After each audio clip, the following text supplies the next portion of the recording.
Wonder. So we'll be going live here in about a minute.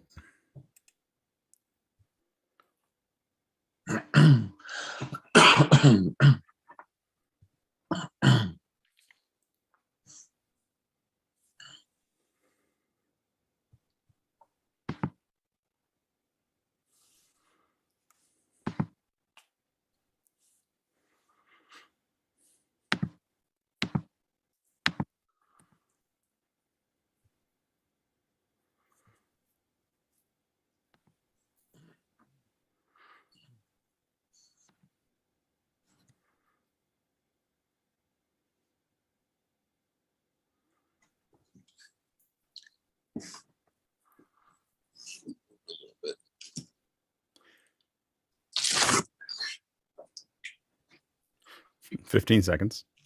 Wait, hold on. What happens when you get amateurs? we're gonna keep rolling with it.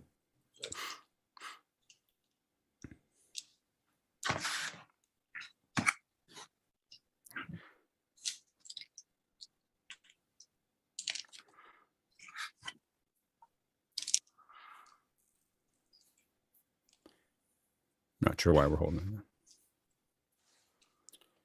Hi, everybody. Welcome to Office Hours. We are now doing our MakerBit. This is we're here with Roger Wagner. He is our master in residence, walking us through the MakerBit project. Welcome, Roger. Good to see you. Thank you. Thank you for the invitation. Great to be here. Yeah, absolutely. Can you tell us a little bit about what we're building today? I can. The particular thing we're building is called a MakerBit tally light, and it's really a conceptual exercise. This isn't really intended to go on top of an actual production setup somewhere, but it demonstrates some concepts. So we've got a digital display where we can actually send messages. There's a rectangular display where we could do a 5, 4, 3, 2, 1.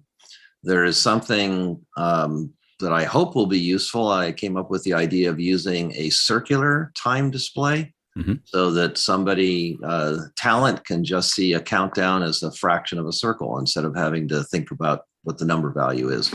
There's some very simple inputs for starting standby, online. They're done with touch sensors. In the box, I use a pizza box because it's a great platform. In the old days, in Heathkit days, you guys are all too young to know about Heathkit, but they had metal boxes you had to cut, and even cigar boxes can take a lot of work. Pizza boxes you can easily cut, make holes, glue things to. So inside, what we're going to be doing is using a BBC MakerBit. It's the controller, which is here. The MakerBit that we've been talking about is really just a bridge between the microcontroller and then whatever the hardware is. So the digital displays, the inputs, those come into the MakerBit, and then it connects to the MakerBit. So we're going to assemble that. And essentially, the MakerBit just makes the MakerBit a little bit more accessible, right? Just a lot of the connections. Yeah, it's a bridge. It really is just the universal adapter. And can you tell us a little bit about the MakerBit? Yeah. So some of you have heard of the Arduino. That's been around for, I think, 15 years now. The Arduino was originally done in Italy to create interactive art exhibits. But the Arduino is not, let's see, I thought I had one here. The Arduino is still kind of an engineering sort of thing. It's got, headers where you can plug things in. It's got memory, but you wouldn't hand one of these to a 6th grader and say, build something with it without a lot of support. Right. The BBC and Microsoft wanted to create something that was sort of more all-in-one. So this is like an Arduino, but uses a different controller. It has an LED display on it. It has some buttons. So whatever the programming is for it, a kid could make a game, and just with a battery, everything would be here. You could push some buttons. You'd see some lights. On the back, you can see more of the circuitry. What's really neat about this is that it really is a self-contained system in that it has inputs, it has a display, it has Bluetooth, it has an accelerometer. It knows whether it's tilting or being dropped. It has a magnetometer. It can tell as a compass where it's at. So there's a lot packed into this little package. That's great. And yes. yes. what would the Arduino have more of than the MakerBit? Global support for people who don't mind suffering. But from a functionality perspective, is there a huge difference between it, other than maybe a little bit more I/O? Offhand, no. And I was being a little flippant, but I think it's an important point to make. If I'm looking for a concept like an automated bird feeder that closes its door at 3 p.m. or whatever, if you add the word Arduino to anything, I need a CO2 sensor that's I2C compatible. You add the word Arduino to that, you're going to find a low-cost sensor that does what you need to do. But then the road's going to take a branch to libraries and coding and things that are really going to be a lot of friction. Right. Those same concepts can be implemented on a MakerBit without the friction. Right. Right. And what's the programming environment for the MakerBit? MakerBit has sort of the default in schools, and the environment I use is called Microsoft MakeCode. It's a block programming language, sort of like Scratch, but that's really an understatement in that MakeCode is very deep. You can get down to saying, I have a block that's going to trigger an event on the rising edge of a pulse, for example. Right. You can click a button on the screen, and we'll be doing this next week as far as actually going into MakeCode. We can click a button on the screen that goes into JavaScript. I can program in Python. So there is a wide variety of options for doing the coding for a MakerBit. And for today, what we're going to do is we're going to assemble this, right? And then the next week we'll program it. Yes. So today will be assembly only. We should be able to end up with something that looks just like that. And then next week we will put the code on it and bring it to life. Outstanding. Well, how do we get started? How do we get started? Find the box that you should have received in the mail. And so should have gotten something like this with some tape on it. I'm going to open that up and take out the box within. In there, you should have gotten a welcome letter from yours truly. Set that aside. There's a pictorial guide to everything that was inside. And hopefully everything's inside. There are two pre-printed pages that are on an adhesive back. So we're not going to do that quite yet, but that's what this is for. We're going to attach one. And the way I build these is with the opening up. So when we glue these on, it's going to be like this, not like opening a box. We're going to have the opening be at the top. So this is going to get glued on the outside, and then the other sheet of paper will go on the inside. So with that, what we'll do is make sure everybody in the chat, we've got a link that goes to a Google Doc, and I'm not exactly sure what my assistance level here is. But in general, if you've got questions, put it in the chat, but do your best to sort of keep up. I do have a question. Did anybody use the time, the advanced time to actually build one on their own? Nope. Okay, that's all right. I'm just curious if there are any hot starters there. All right. We're notorious for showing up just ready to go, but not. That's all right. We're never I think that for the most part we weren't the kids that did a lot of homework ahead of time. We just showed up in class. There's a saying: if it weren't for the last minute, nothing would ever get done. Very good. Okay, so I'm going to take some stuff out here. Oh, first off, sorry. On that link. And I'm not sure how this part's going to work, but let's just see. So I've got a copy of the documentation on a tablet here. So in that link, it says assembling the tally light. So there's a link you want to click on that will take you to the actual Google Doc that's the assembly instructions. So I'm going to do that right now. So I'm now in a Google Doc, appropriately titled Assembling the Tally Light Plus R. In case you're wondering what that is, I'll just comment briefly since there's a plus R at the top of the screen. There are actually two MakerBits. One of them has a little less visual noise on it. So this one gets used a lot in schools. I actually upgraded. Originally, I'd planned to have us use this one because we can build a tally light with just this board. But I sent everybody the bonus deluxe version called the MakerBit R. And this actually has connections that can go to solenoids, motors, servos, and all kinds of things. So we won't be using the added functionality on the edge here, but you do all have the deluxe version of the MakerBit. That's great. So the only thing I'm going to be really lacking is I'm not really going to be able to tell if you've done things like, yes, I have the assembly instructions open. Yes, I have my box. So well, Alex, see some of us. Do we have there's a bunch of us that are, we'll probably just ask people. What we've done in the past with these is just ask people how they're doing, make sure they're all where they're at. And people can just, for the folks that are in this meeting, go ahead and just speak up. You don't have to use the chat. There's not too many of us. Okay. So we'll just, we kind of keep it interactive. And a lot of us are able to cut back and forth between showing you our work progress here as well as, so you kind of see us working as well. Okay.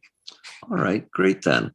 Well, so the first thing we're going to do is find one thing we will say to the folks who haven't done this with us before is we do have a policy of, no project left behind. So if you're having trouble, say, whoa, don't go to the next one. We'll just go through each step and just keep on working through it. Make sure everybody's caught up with it. So if you're not going to keep up, just drop out. But otherwise, we're going to keep hanging with you until everybody's got what they need built. Okay, so first off, locate the MakerBit itself, the biggest bag in there. And got scissors handy. You can open it up, but there's also these are very sharp corners. And if you just push on the sharp corner.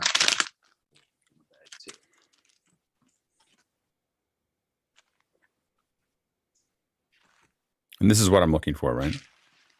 Yes, that is it, Alex. You've got it. So there's our MakerBit. And historically, I'm not used to touching circuit boards without some kind of a negative grounding. I know. And, I appreciate the quality of your training. I'm a middle school teacher, and anything that required all of that would not survive the classroom very long at all. The MakerBit is amazingly durable. Like, somewhere it probably says it can only take so many volts, and, you can put it on your roof in a lightning storm and it'll still work. It might be exaggerated slightly, but okay. The other thing you want to find is inside this bag. Inside this bag is a foam sheet with a peel off adhesive. And so what we want to do with that is just cover up all those little things. Now, but the MakerBit actually has very few active components. Well, few is a relative word, I guess. But anyway, what you want to do is just cover up the little, that's mostly for your fingers and for furniture and your laptop, so you don't scratch it should you have occasion to set this. Do you actually stick it? Yep. Peel off. So peel it off and put it on the back of the board. Yep. So we're going to peel off this little sheet, whatever the technical term is. And then your degree Roger, I'm seeing your face, but not your fingers. No, I see it in the program. You just have to be. Maybe I think you just need to. I pinned the wrong thing. Apologies. Yeah. Mm-hmm. All right. Yes, I'm sorry. This lesson is through Braille. So. Mine's blue. That's still the same thing, right? I bet. Yeah, mine's green. You just have to visualize what I'm doing. There we are. Yeah, you're green. Yeah, these colors may vary, as we say. What does that mean?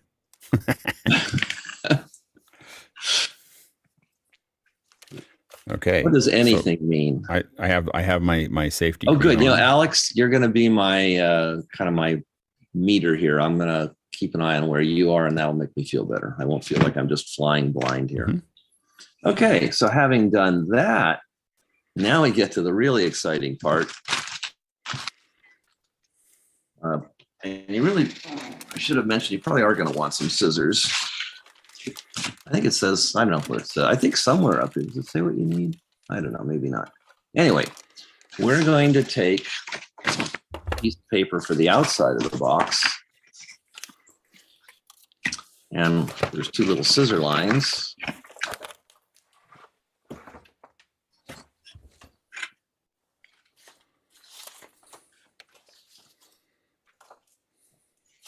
And you'll notice there are links on the pieces of paper you're cutting off. These things are available as Google Draw documents, so you could customize it. You could use this as a basis for a design. So where it says the scissors we want to cut, right? Yes. Good, because I already started. And I was like, oh. No, that's just a trap. This could get really ugly quickly. So, right. So get rid of those, and you should have a nearly perfect square. Oh, look, is that an X-Acto knife or a? It's just a Leatherman. Oh, a Leatherman. Okay, yeah, it's a little very tiny screen for me, but I can see where you are. I realize I don't know where the scissors are, but I do know where my Leatherman is, and my desktop is always ready to be cut. All right, and if anybody has X-Acto knives. They will speed things up. I told my own kids X-Acto knives live on blood. So it's not a question of when you're going to cut. I mean, if you're going to cut yourself, it's when. So.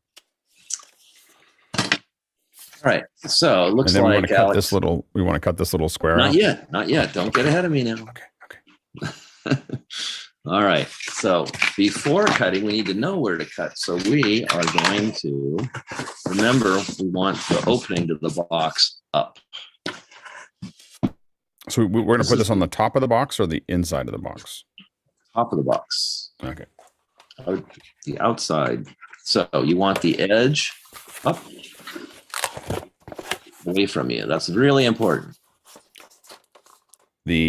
You want the folding edge to be towards you or away from you? Folding edge down. These two little squares should be towards you, closest to you. Oh, so like this. Yes, that's towards you. Yes, that is bottom. And these little fingers are supposed to be there, right? I mean, that's yes. I'm on the right side. Yes, fingers are towards you because I'm above. I'm working down like a cooking show here, I think. Not if I've ever been on a cooking show. No, see, I think I'm confused because the way it looks for me is that these little side things should be towards me. This is me on this side. The ears are away from you. So this is up. I don't know. I don't have an arrow. This is up. So if you were going to eat the pizza, you would do it like this. But you're not going to eat the pizza, so you want to. I think the confusion that I have right now. I'm sorry to, is that it appears that these ears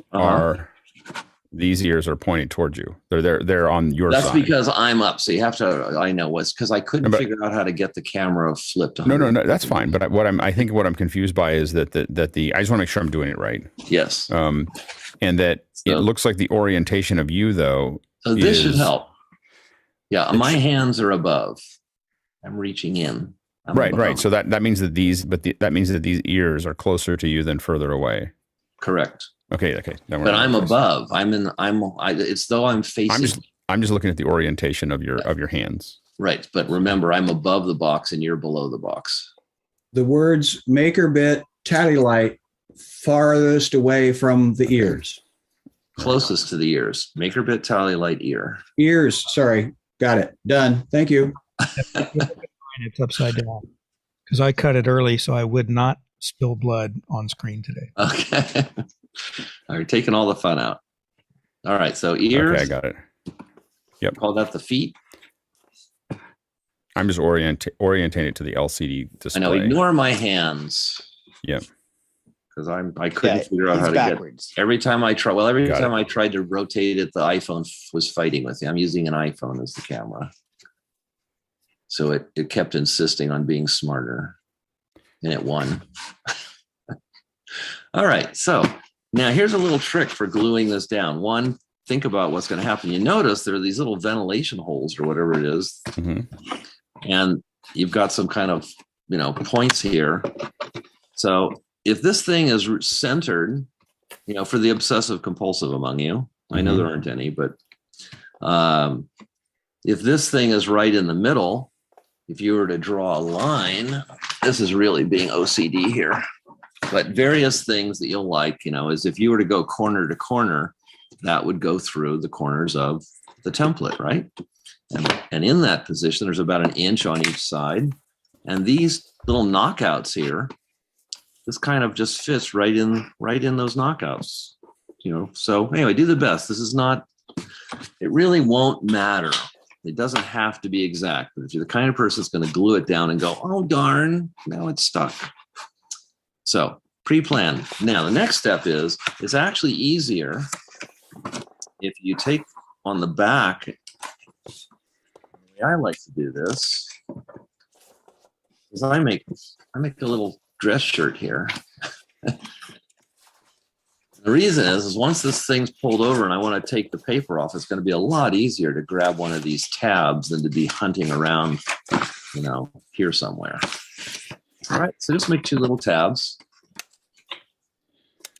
Okay. And then I'm going to take one of those and peel one off. So I'm just going to peel off half. Now be mindful of which half that was, because that's the half you want up in the air. Right? If the sticky part touches first, you're going to be fighting it. So sticky part is up. So now I'm going to place this on the box with the non-sticky side to where I think it's pretty good. How's that look? Camera could be doing weird things too, but that's pretty close. Oops. And the glue on this is not super glue, so just do the best you can. All right, so I'm going to smooth down the gluey side, the sticky side. And now it's really easy to lift this up and pull off that paper for the second part. I'm going to pause just a second in case somebody's still, right? So we took off 1/2 of the sticky side, laid it down. Everything's pretty rectangular. And now it's easy to just smooth that down like so. Now it's going to be hard for me to repeat to do a do-over. If for some reason things went horribly wrong, it is actually possible to peel this up, put it back down.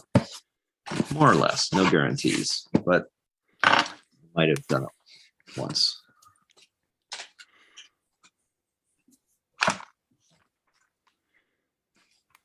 All right, that looks like Alex, you've got yours done. So now you can go to work. So what we want to do is cut out the space for the LCD. Now there's 2 ways to do that. I'm going to show you I don't have anything, Roger.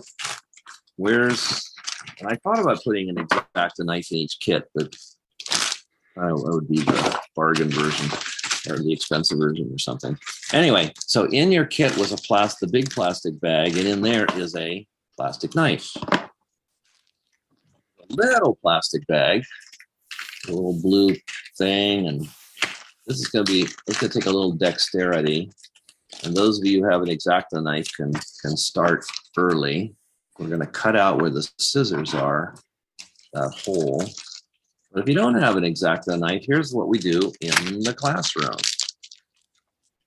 Oh, sorry. So in this bag, cut it in the wrong place. Ignore that. In this plastic bag, I just took out some little plasticky things. And in here are some little, they look like thumbtacks. They're actually earring backs, earring posts. And we're going to use those later. Well, actually, we're going to use them very soon. So find the bag that looks like this, because you're going to need it even if you do have an X-Acto knife. So the little trick you can do you can take one of these and you can actually make a little perforation about 1 millimeter apart. Maybe about 1 millimeter. And once you've done that, it turns out that's enough for a knife to get a little bit of a foothold in the box. This off.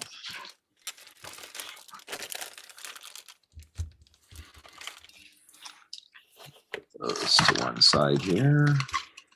That's actually enough of a foothold. And when you cut this, just do try to do a nice job of following. And by the way, when you're little technique, when you're doing the cutting, if you kind of do the cut on the downstroke and not the up, you'll get a cleaner cut. This, it turns out the perforation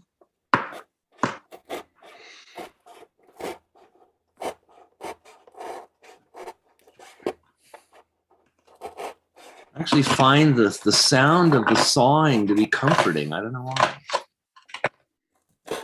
Okay, this may sound silly, and I think I'm okay so far, but is this a standard 12-inch pizza box like if I order from Domino's? This is a 10. 10? Yeah, okay, that's why I asked. So it turns out a 10 fits nicely inside a 12 Oh, for shipping. Now, a really nice pizza box to use is the round table personal size box, because it actually has kind of a neat shape to it. And the cardboard, if you have a lot of imagination, the cardboard's kind of a what would I say? A wood color, like wood. Now, while you cut, hold on, I'm going to just go grab something.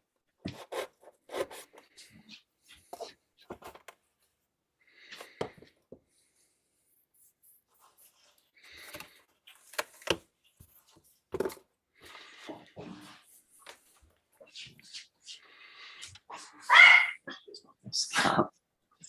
Crazy dogs. Okay, what I was going for here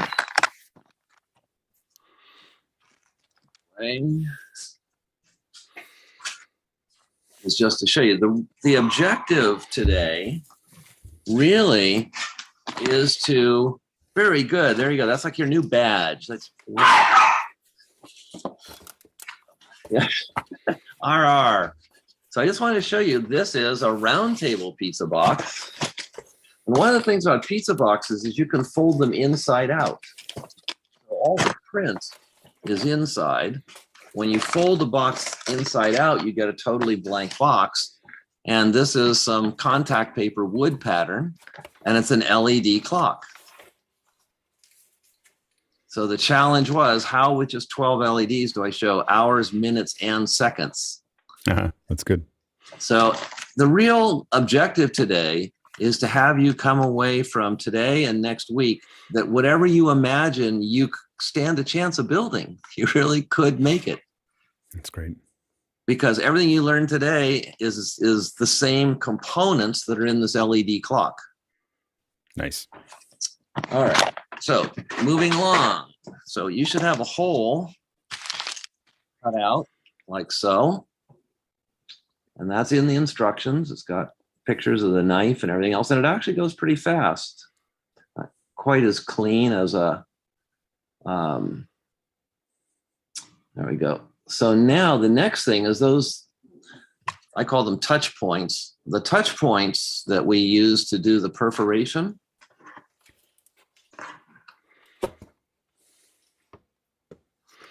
We're going to use those to, we're going to make holes for the LEDs. We're going to use this like a tool. So on your box, there we are. This is where there's going to be LEDs indicating on whether it's on standby, online, or sending a message. And in this bag is a little blue plastic tool for making holes that are exactly perfect for an LED. So find the small bag and locate the blue plastic tool. Is this a knitting needle? No, but we could have a good trivia contest. It turns out that I spent a year finding the best tool to make a hole for an LED. Some of you would actually believe that, and it is true. I got all kinds of things. Did you This wander is around the actually- world? Did you go to small markets in Egypt? Yes, practically. So this is from, surprise, China. It's a clay sculpting tool that normally comes in a kit of 6. Right. And I said, I want just this part. And they said, well, you're going to need to buy 5,000. And you did. And so I did. And they're only, 10 cents a piece or something, but I got a lot of these. So, you lose yours, just let me know. I got a bag of them. All right. So what we're going to do with this is you could just poke this through to make the holes. And it would work if you want to be super whatever. You can use this little touch point again and make a little pilot hole. I'll do it both ways. So we put them in where the hole is, not where the crosses are, right? Right. Ignore the crosses for now. We're going to make 4 holes for the LEDs. Okay. Oh, actually, I think I got my. Oh, right. Yeah, that's what it says. Yeah. So for right now, first it says use the touch points to make a pilot hole for here. Now we're going to use it on the ring as well. If you notice here, there's some black dots and there's some pins that are going to go through there. So let's use the touch points and poke right where the black dot is. And that you should be pretty precise on because that's going to line up. So I just made holes for the LED ring. I'm on step 3, letter I, and 3 II, Captain. So I've got 4 holes for the LED. I made pilot holes here. It looks like I've got a different number of holes. I've got 6 holes instead of... On the ring? Yeah. Oh. See that? Ooh, you're special. Yeah, you're special. Sorry, that's what I meant to say. You're The ring, you only need the outer 2 and not the inner 2. So the 2 farthest apart on the bottom of the ring? Yes. Oh, so somehow I must have printed. Then that must have slipped in. I apologize. Yes, this is. We do the best we can here. Oh yeah, you got extras. Yeah, don't. Waiter, there's a fly in my soup. The waiter says, quiet or everybody will want one. So they're all going to get covered up anyway. So you could make holes on all the dots if you wanted, but we're going to use the widest holes on the bottom if for some reason we've got more than 4. All right, so I've got 4 holes. I've made pilot holes here. And now step 3B is to use the blue hole making tool. And we're going to just make the hole. And a little technique, just because you can tell I'm into the techniques, is when you start to make the hole, if it looks like it's not centered, if you just tip it kind of in the direction that you want the hole to be, you say, oh, it's off to the left, tip it to the right. And you should be able to make a hole that fits right. And again, it's only a pizza box, so it's okay. But so now I ended up with, and look, it's a handy pointer tool for video instruction. Include 3 in every kit. So we've got 4 little holes and 4 big holes. Do we also do one in the center of the ring? I wonder if there's an instruction for that somewhere. Probably. Let's just do it now since you brought it up. So I'll put a pilot hole, and once I'm here, improvise and make one in the center too. I went rogue and didn't use the pilot tool. I just went for it. All right. Now I'm on step 4. Now we come to the exciting part. All right. So now we're going to get the inside piece and cut off the top and bottom.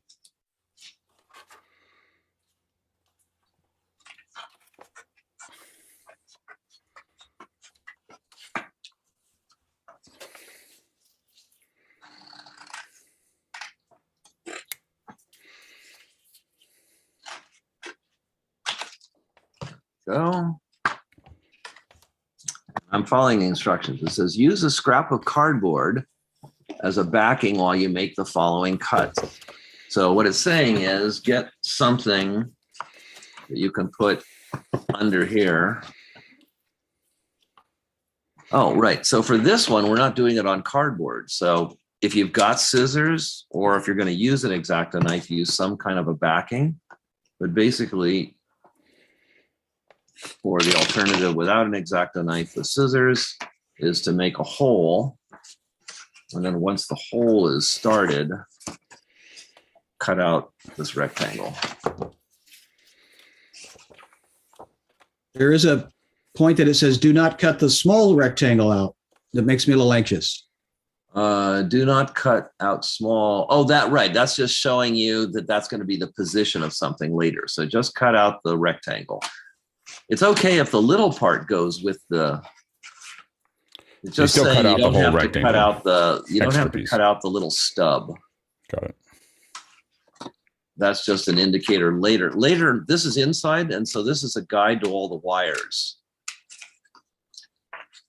So, oops, I'm probably went out of camera there for a minute. Sorry. All right, so I'm just going to cut a regular hole. It's okay to cut that part, but you're right. This is a good detail. I'm a believer in clear instructions. So you're right. It's okay. I need to say okay to cut out this part, but it's not necessary to cut out that part. I think if the arrow was just on the top piece, it'd be okay. You're right. Excellent idea.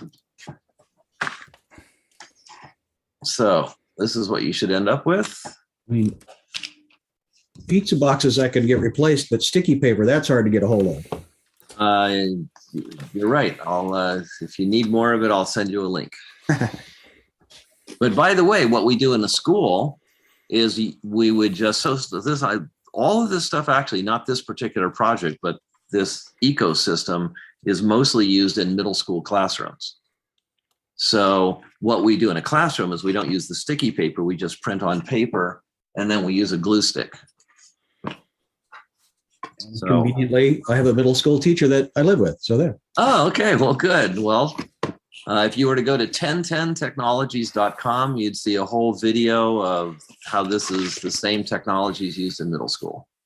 So the idea is we now have, let's see what it says. It says, use scissors to cut out the opening, use the blue hole making tool to make the hole for the small rectangles. Inside, use the blue hole making tool to make holes. Oh, there's two of these. I see, for the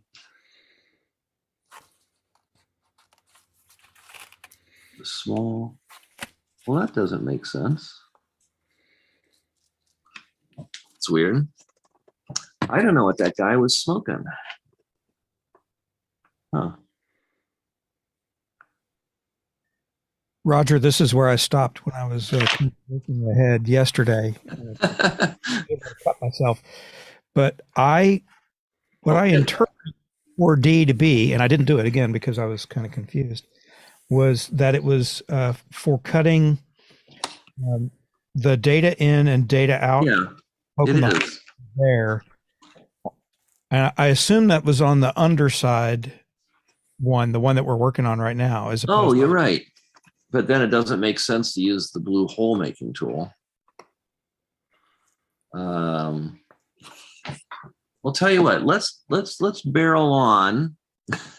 As I like to say, we'll burn that bridge when we get to it. I mean,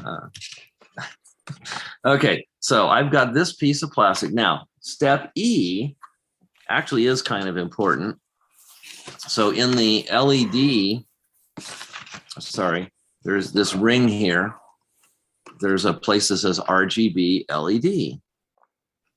And it says use a touch point and then the blue hole making tool. So that's like a starter. And then I'm going to use the blue hole making tool to finish the hole here. Now, this is my greatest intellectual achievement of this century you're about to see. So feel free to applaud, tip, and whatever. So the whole thing is, how do I know that this is going to line up inside? How do I know that when I put this inside, it's going to line up? And the answer is, there's already a hole for the LEDs. And if I take this guy and put it through here, you get the idea. I can actually use this and this. The soft end works better. I can actually use this to get a darn good alignment of the pieces of paper on the front and back. Oh, yeah. So here, the picture, I'm actually I'm going to modify this. So here's the idea. We're going to make the little hat, right? So let's do, I guess we can do it at the top. I'm going to do the little dress shirt. I'm going to peel these off so they're ready for me when it's time. Peel those back, right? I think I'm going to start with, big decision here. I think I'm going to start with this. No, this makes, which side to start with? Well, whatever one I pick will be wrong. So, it's a comfort. All right. So I think I'm going to start with this side. I'm going to use the little hole tool, the soft end. I'm going to line this up as best I can. And again, it doesn't have to be precise, but does that kind of look like a plan? So now I'm going to lift up this side and peel off the adhesive backing, the non-adhesive backing. It's going to move around. The stick's going to come out. All right, so this side doesn't have adhesive, so it's not fighting me. And I'm just going to do the best I can to lay it down like that. And now I can lift this up and do that.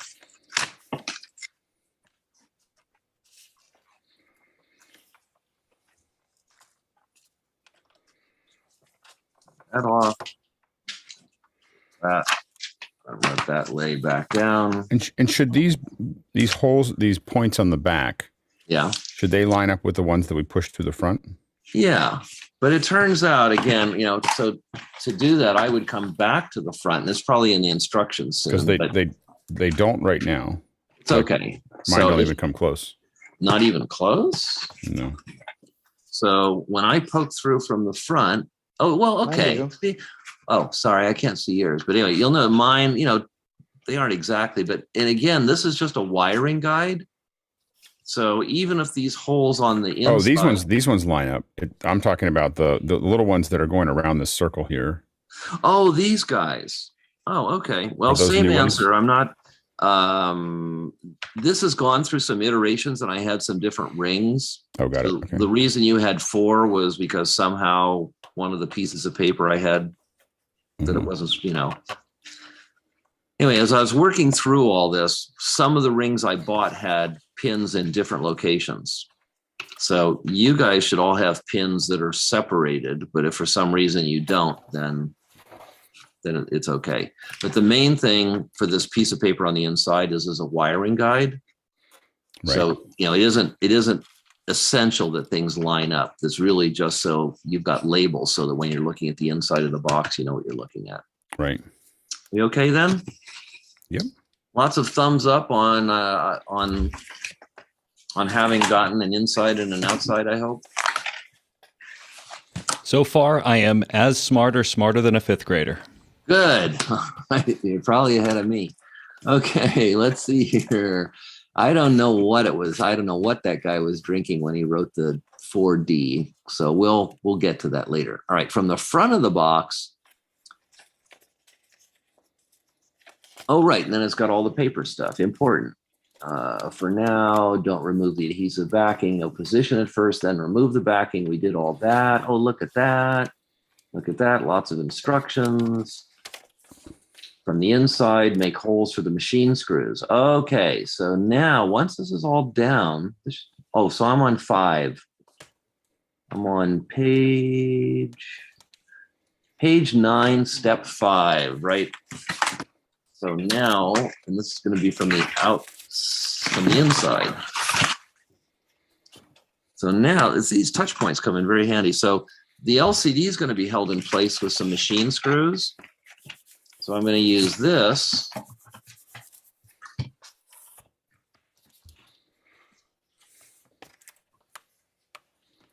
To make holes. So there's 2 over here. So there's a total of 6 screws, 4 for the LCD. Whoops. The pointing tool. There's going to be 4 screws for the LCD and 2 for the matrix.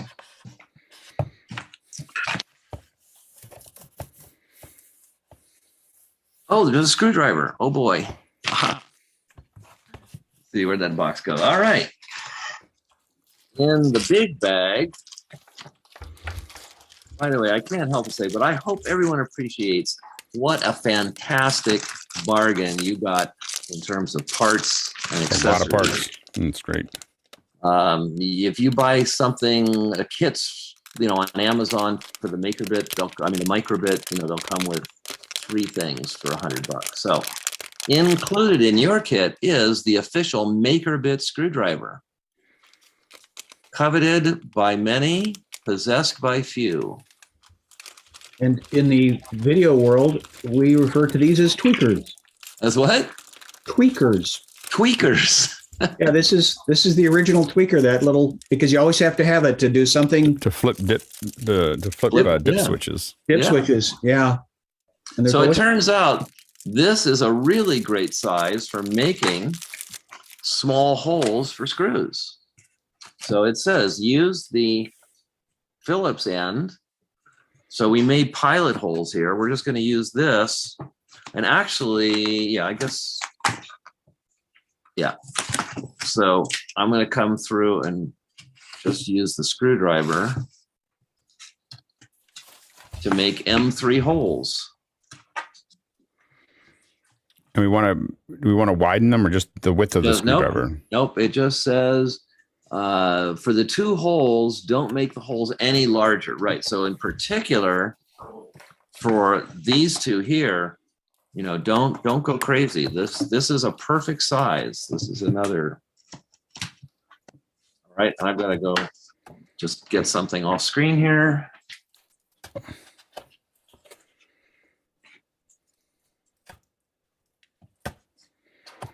All right, I'm back. So you should have 6 holes made with the MakerBit tweaker. And I'm on page 9. Now we're getting serious. So what you want to find in the small bag is the bag marked M3.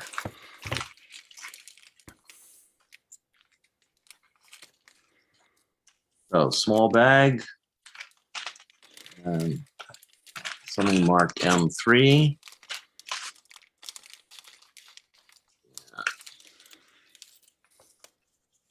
And there are, with some amount of luck, 4 M3 screws, 4 washers, and 4 nuts. Now back to the big contents. Box. My big contents go.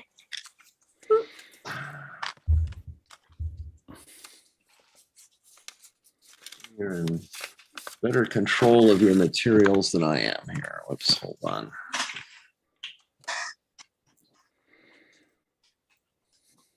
Oh, I know, I can just wrap it in foam.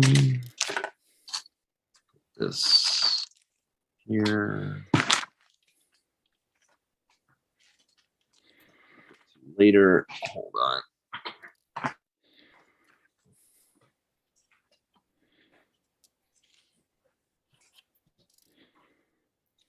Hold on just a second.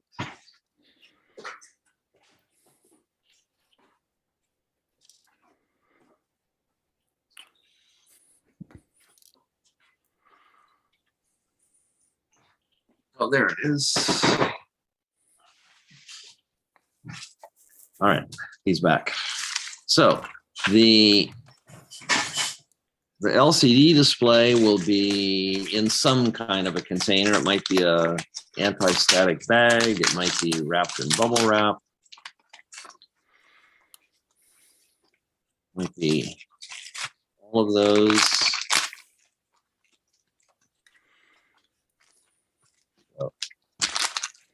And I did test each one of these. I actually tested every LCD, every 8x8 matrix, and every ring just to make sure they worked. So I leave this on because it turns out these are really sensitive to getting scratched, and the blue color is really just a painted layer. But it's up to you. You can take it off, leave it on. The other thing that's really important is this little jumper. The jumper determines whether there's backlighting or not. So if that's really easy for these to fall off when you're taking it out of the bag. Don't use the tweaker to change that right away. I set each one of these to what seemed to be a pretty good brightness level. All the way one direction is totally dark, the other side is totally light. So, but that's what this guy controls, is it affects the backlighting. So I've tested these, make sure the jumper's still on, and don't fiddle with that until later. And the jumper is on the 2-prong. Yes. Okay, thank you. Yeah. So if that falls off anytime in the future, for some reason you power up and everything's dark, you don't see anything, just check to see if that jumper got knocked off. In the classroom, I actually I make a solder bridge here because that wouldn't stay on very long in a middle school classroom. So this guy has got a little row of soldered pins here. That's up. So it's going to end up going like this through the cardboard hole you made. And then these. And so it's not, do you push it in? Do you push those soldered pins into the cardboard? Yeah, it's not perfect, but it's pretty darn good. Yeah. So we're going to push them in. And again, you don't have to push real hard. The main idea is to just secure this so that it's about like that, right? Mm-hmm. And then the washers, because this is cardboard, the washers always go on the cardboard side. So we're going to take these guys. It's a little rough and tumble, but basically you should be able to push one of these through like so. I was happy when things work. Verifying these are the M3s, right? The fat ones, yes. The other package that says M2, they're much smaller. So these guys are pretty big.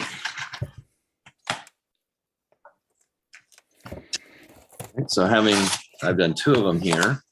So on this side, I'm just going to put on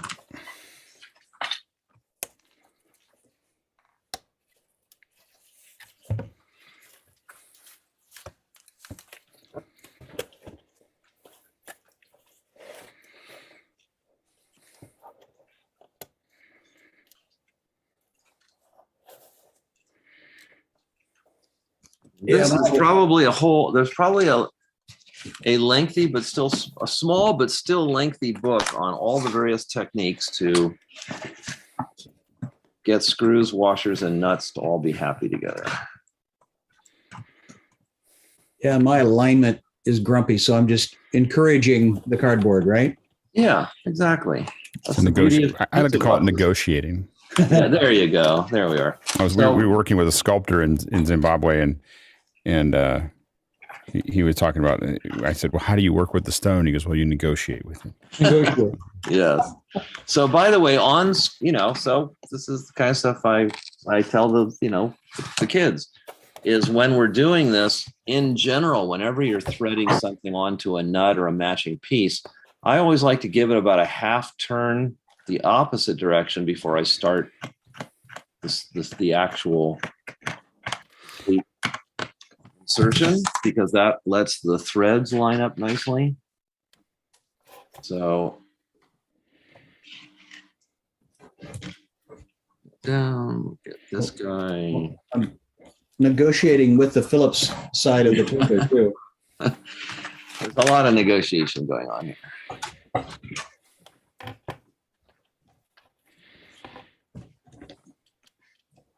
Guy.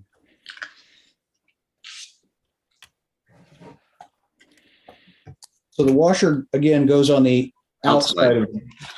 Yeah, and the head on this screw is big enough that it's not much different, but you know, in general, cardboard isn't real resistive, and with a small screw, the head would just go right through the cardboard. Yep, thank you.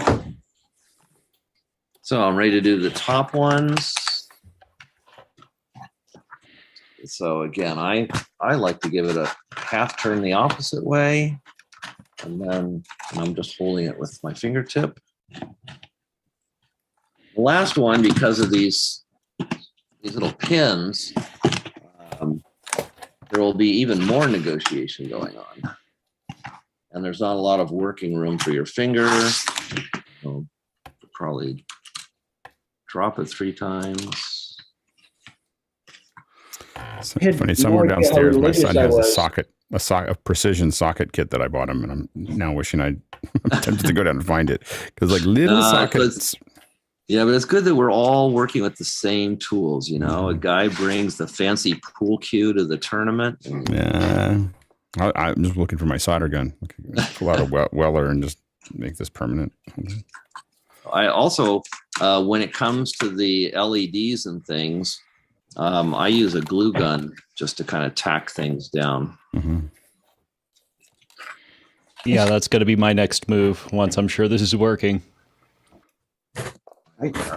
I just didn't realize how religious I was about not touching motherboards or circuit boards. Yeah. I feel kind of awkward still. I think of this as therapy, you know, liberating. Yeah, you are giving me freedom. Yeah. Who knew?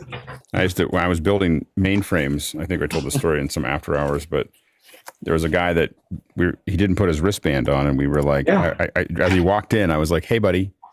He's like, "What?" And I was like 18 years old, and he's like, I don't know, 30. I'm like, "Hey, man, you don't have your wristband on." He's like, "Oh, it'll be fine. I gotta tighten something." He goes in, and this 1-inch spark comes off of his screwdriver. He did $250,000 of damage in a second. Yeah. And they looked at it. They did a test for a second, and then they walked him out of the building. Yeah, well, you know that there's very much dependent on. Well, this is old. This is 80s, late 80s. Yeah, and risk factor and where you live. You know, like here in San Diego, if there's a Santa Ana, and oh yeah, it's a lot different. But you know, it's raining outside, so I turned the first Mac 128 into a 512 by putting in my own RAM. By shorting the pins. About that. All right, so let's keep things moving here. So I've got the LED mounted, and it says now make the holes inside the paper template for the 4 LEDs in the RGB. So that is these 4 holes and the RGB. So there should be 4 holes coming through according to the instructions. Now, push the group of 3 pins in each corner through the openings in the square outline that some guy badly described how to make the holes. So I'm going to improvise here. I have a feeling, you know what, as they say, good enough for government work. What we want to do now is have 2 rectangular openings for the pins on the matrix. Can you just use the flathead screwdriver? Exactly. I just tried it, and you know what? as they say, good enough for government work. Just careful your fingers on the back side. If if I was trying to do a quality job with minimum, with what I had, I might also try just doing a perforation like that. And you see it actually works. Hold on a second. The flathead direction of the screwdriver is exactly the width of the diagram.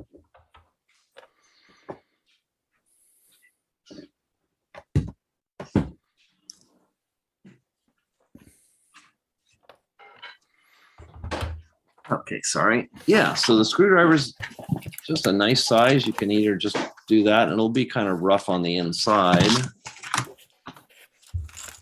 Ugly, but good enough. So do we get graded on neatness? Not by me. Try this perforation technique. It feels like a good idea. I do remember the inside of the first 128 and all the signatures of all the people that worked on. Oh yeah, we're inside there. That was pretty neat. There's a picture of me hang gliding with some of those guys in Mexico before the Macintosh, about 3 years before the Macintosh. Everything was really small. Actually, using the touch pen to make a perforation really made a nice hole. Oops, sorry. Weren't for dumb luck. Yep. So that actually worked pretty nice. Perforate first and then the screwdriver. Now,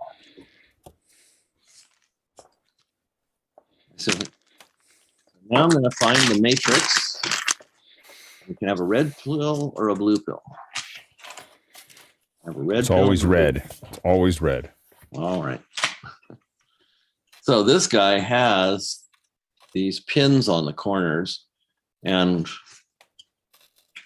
one of them is marked out, and one corner is marked in. And you'll notice there's some print here that says W something or other. And the in is in, let's get a pointer here. Out in. So if this is right side up, in is down here. So this part really matters. Later on, if that's reversed, in doesn't work when it's connected to out. So text right side up, in is in the lower left corner. So keep your eye on in, because when you get to the front, that in has to go through the hole marked in. Super important. So I'm going to do that again. Right side up, in is lower left. I keep my eye on that. Right there, right there, right there. It says data in, and that's how it's going to go in. To attach it, there's a second envelope marked M2.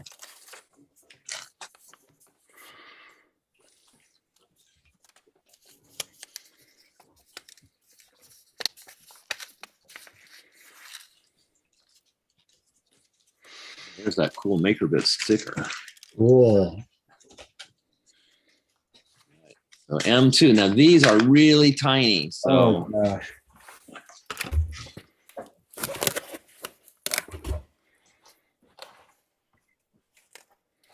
So in this case, the washer is going to go inside the box, because inside the box is where the cardboard is.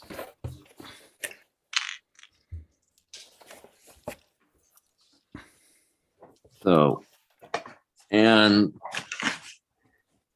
oh, right, and you've made holes. So the first screw is going to go, show you, on the inside of the box. You've got a hole already made at the two corners. Those correspond to upper left and lower right. That's funny. I don't see. Where's that hole? Oh, there's one of them. Okay. Negotiating.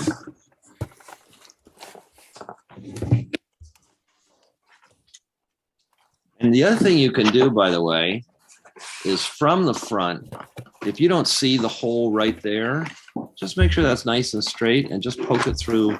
Just use that. Does that make sense? So if the hole you made back here doesn't line up really with the matrix, it doesn't matter. Just use the screwdriver to poke from the front. That probably would have been a better instruction. All right, so I'm going to put in 2 screws. Yeah, that Phillips head side is very handy. Indeed. All right, so I've got my 2 screws. Now I'm going to come to this side and put on a washer. Hang a washer on it. It's going to take one hand to hold the screwdriver.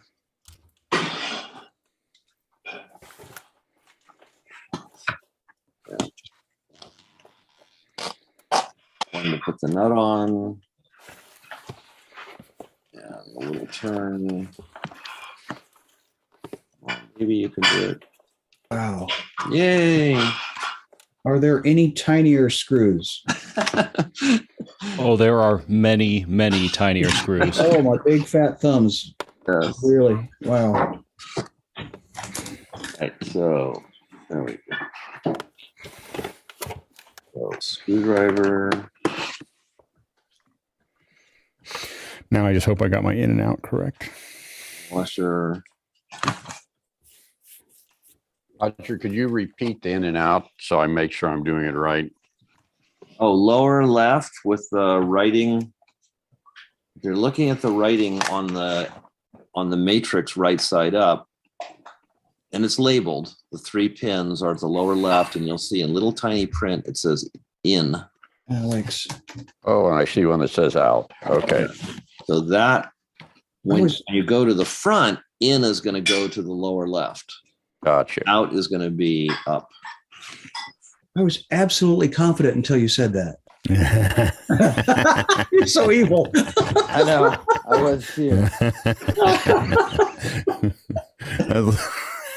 That's too funny. It's like, oh yeah, I've got it. I got it. Now. You know, that's how there was a guy who there's a story about a novice basketball player who was going to play a Wimbledon winner or a champion, and he had a quick message for him right before. You know, he just said hi and asked him a question, and then they went and played, and the novice beat the Wimbledon player, and someone walked up to him and said, "What did you say before the show?" And he goes, "When you serve, do you jump off the ground before or after you swing?"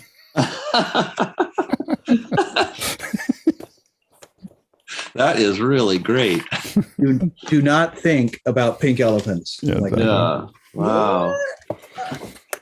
All I know is I checked it twice, Yeah. and decided to check it a third time, and I had it upside down. So Uh-oh. evil. Crap. Sorry. Okay. Disassembling. You know, I know it's too bad they don't put some little marker. Probably I should have had, Yeah. put a piece of tape or something. On the front. Yeah, like a piece of blue tape. All right, remember that. Who's taking notes for the next version of the documentation? Okay. Well, I'm going to get real good at these tiny screws because the paranoia is taking over. Going back in, doctor. All right. I decided I'm and gonna burn, as Roger would say, I'm gonna burn that bridge when I get to it. I've connected it Yeah. and not. And just remember, Rome wasn't burnt in a day.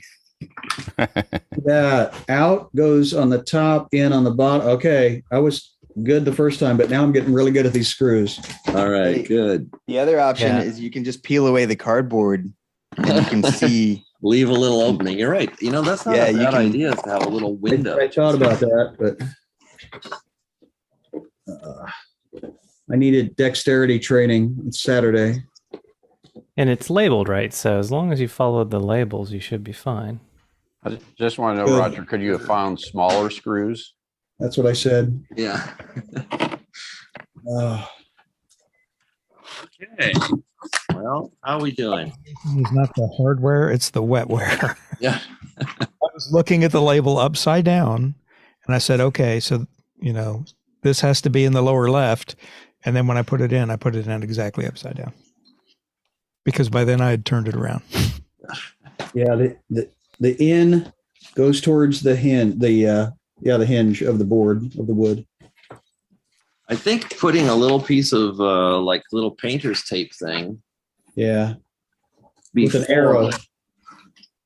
Before putting it down would probably be, imagine that was there. If you just expand the So square a little bit. Just make sure that the painter's tape that you put on there for the out. The upper left is out. Oh, so we found in, didn't we? So yeah, so make sure that the painter's tape that marks in is in the lower left.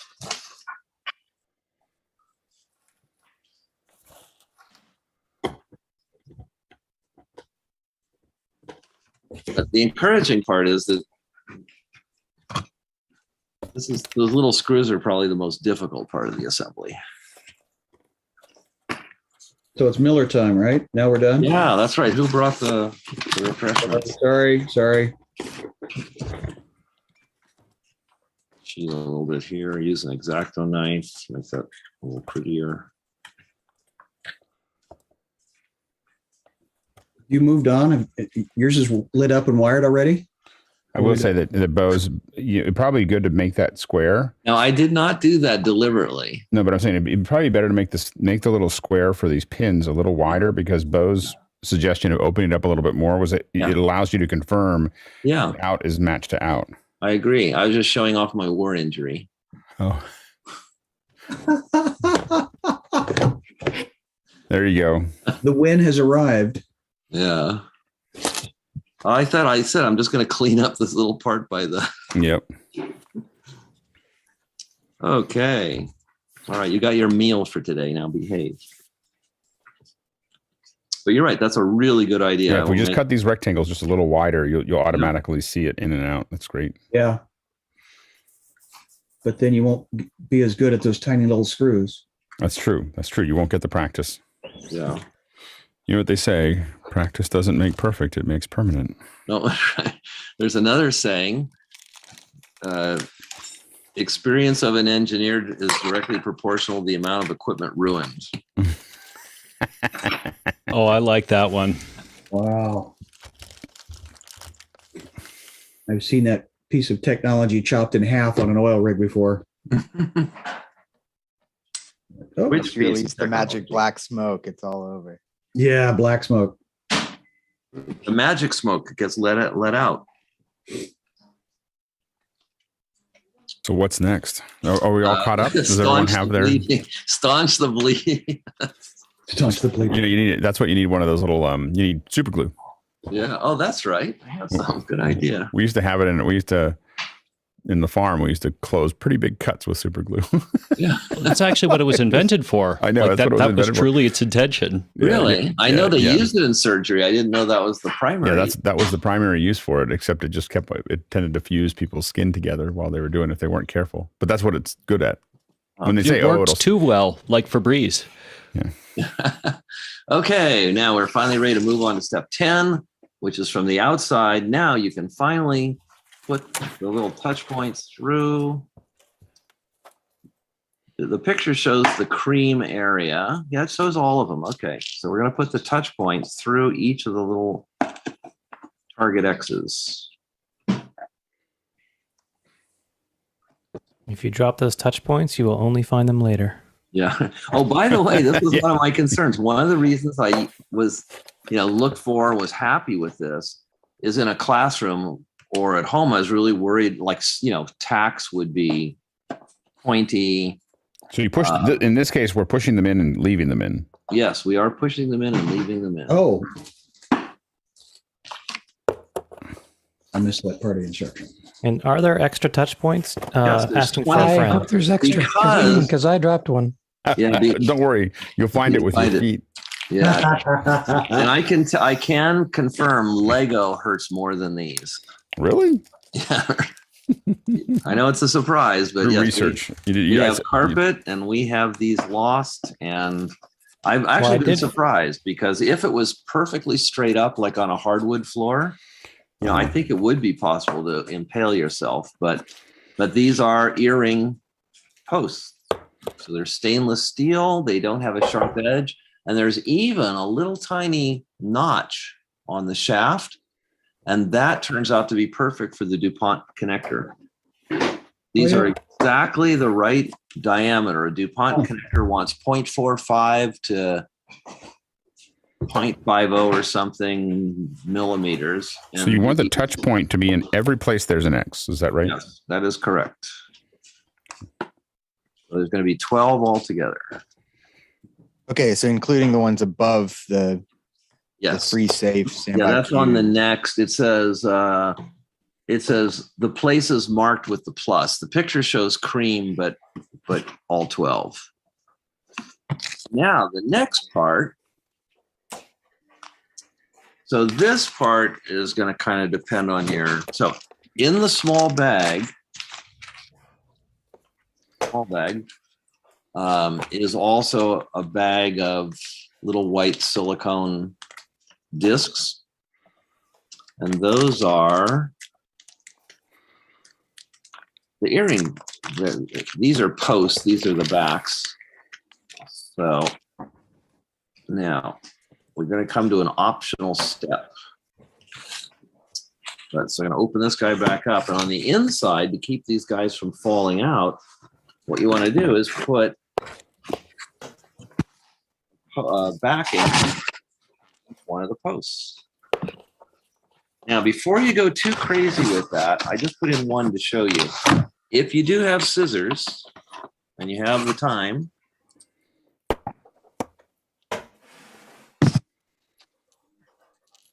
if you cut off the little head, so there's like a little ball on the end of the earring back. If you cut that off, it'll make this a little bit shorter, and it's going to make it easier for the DuPont connector to get a good purchase, as we call it.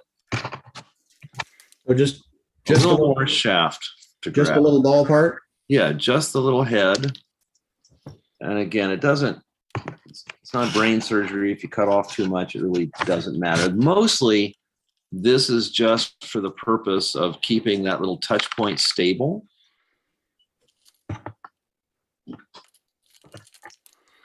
And because once the DuPont connector's on there, it's not really going to fall off, but this does a really nice job of keeping everything mechanically stable. And another nice thing about this is Michaels sells bags of 60, craft store, Joann's, Michaels, whatever. You can buy bags of these earring backs for like $5 for a lot. Sorry, Roger, what were you cutting off of this? Oh, so let me hold it up again. So each one of these has like a little head on it. Oops, wrong way. There we are. See the little head? I see it. So if you cut that little head off, you'll get one that's shorter. Oops. Oh, okay. So it works better with the head off. Gotcha. And it works better because there's more metal exposed for the cable that we're going to attach. And now you have little tiny pieces of rubber plastic all over the. Yeah, so now you have little tiny pieces. Yes, you do. Forgot to mention Which don't hurt as much to step on. Yeah, you really got to jump up and down on those. I know I had that bag of little plastic ones around. I'm certain I saw them go by. I thought to myself, what am I going to use these for? Hold on. All right back again.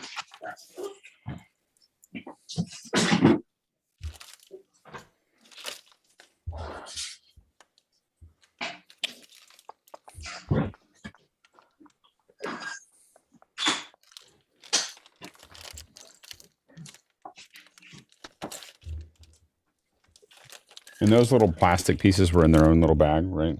Yes. Yeah. 25 of Misplace each them. because you guys deserve only. Oh, here they are. Crisis averted. Well, it wouldn't have been fatal.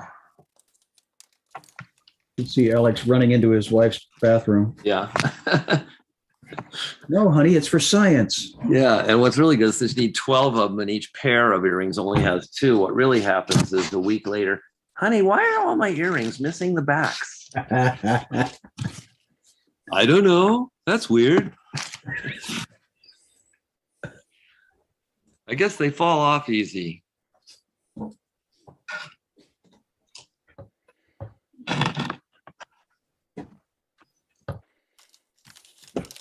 It must be royalty because my X-Acto knife wound is still bleeding. bleeding. So see what I've sacrificed for you.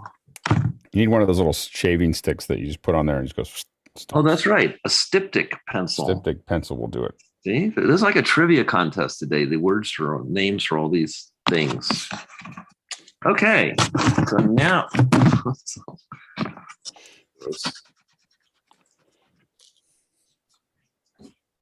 I'm going to mail you back all these tips of these things because I keep finding them. Yeah, there's a deposit on those.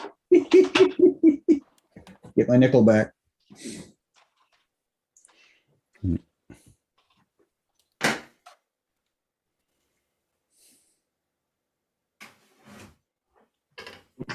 Probably want to edit this part out, but since it's going to do a little touch up here. Often with these things, when we do the cooking one, I always want to put in the kind of the hapless cook that you don't say anything to, and you never go to them full screen, but they're always like they're catching on fire, and then they cut their finger off, and just like this constant, like it's a little comic relief down in the lower corner of somebody who can't quite get it right, and he's like, you just see him like holding up his hand, there's like blood coming out everywhere, and Are you whiting out the blood right now? Is that what's happening? Look the other way. Nothing to see here.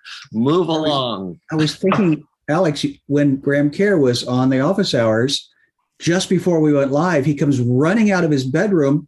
Nothing, no problem. I just need a paper towel, grabs the entire roll and runs back into his bedroom, and we go live. And it was great. After the show, I go in there. He had up-tipped his entire 16-ounce of hazelnut creamer coffee. It's everywhere. right. 16 ounces.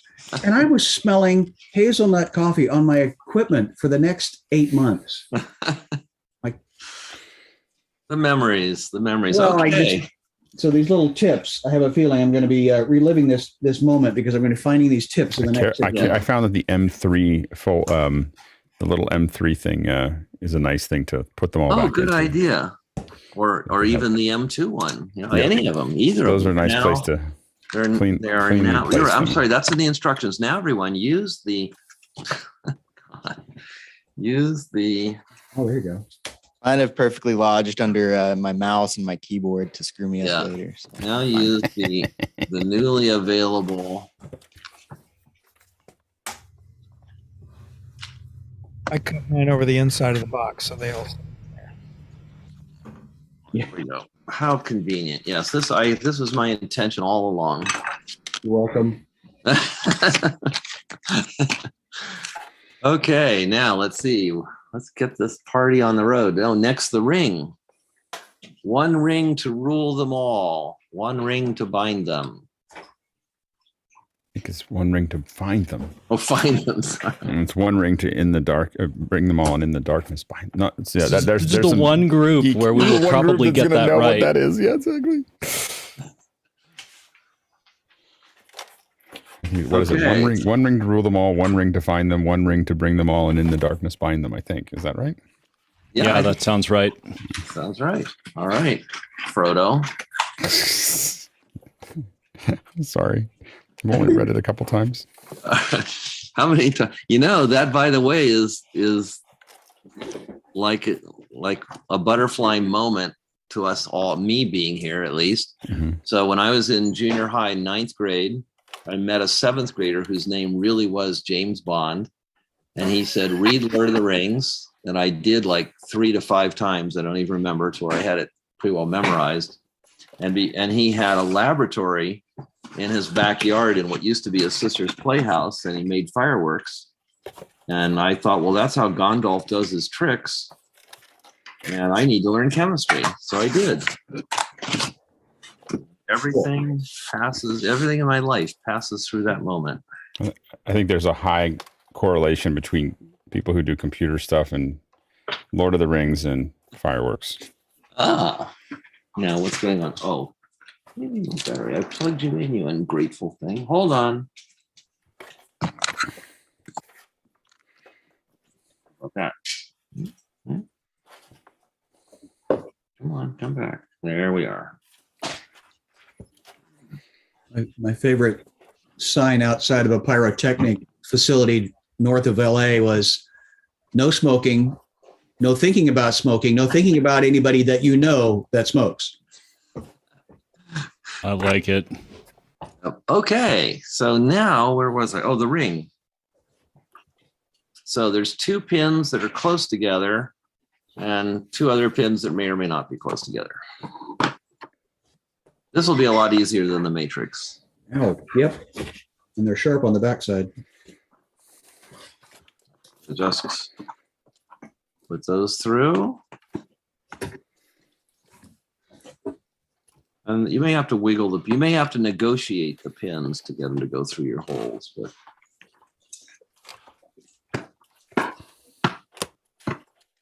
hey, it's starting to look real.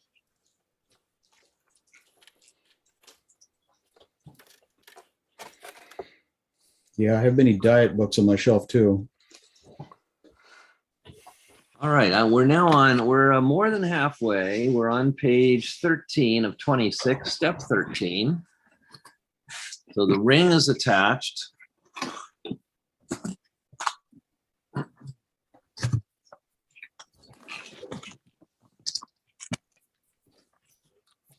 And we're going to do some LEDs. So it says attach a ribbon cable with a black block.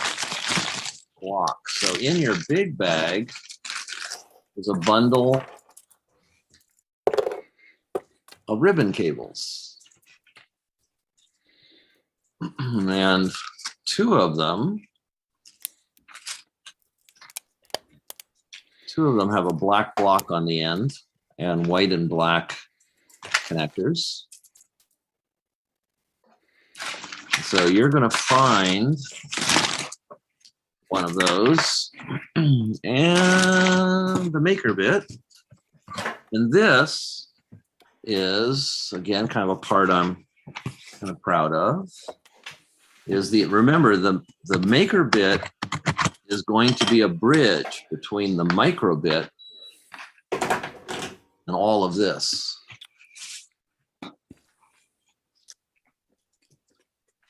So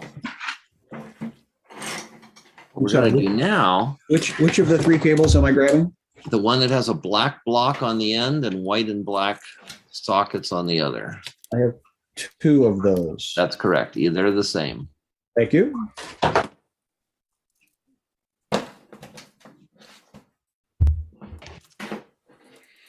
And on the MakerBit itself, you've got connectors that those blocks fit perfectly into. So you're going to put it into, see, there's a blue box and then 2 black ones. This is going to connect right next to the blue box, like so. And with the top with black cable, one, and the cable is going to go off in the direction of the green. And there's a key, so it only goes in one way unless you're really persistent. You know, anything will go into anything else with enough force. Yes. If it doesn't work, get a bigger ball peen hammer. Yep, exactly. I worked for that politician. Yeah. Does it snap in? It kind of just clicks in. I mean, snap is not the word I would have chosen, but slide gracefully, perhaps. Seats. That's a good word. Gently seat. Yes. Until snug. Yes. Buckle up when seated. You know, in a movie theater, you can pick your friends, you can pick a seat, but you can't pick your friend's seat. You went there. I knew where it was going. It's like, is he? Is he? Yep. There he goes. All the way.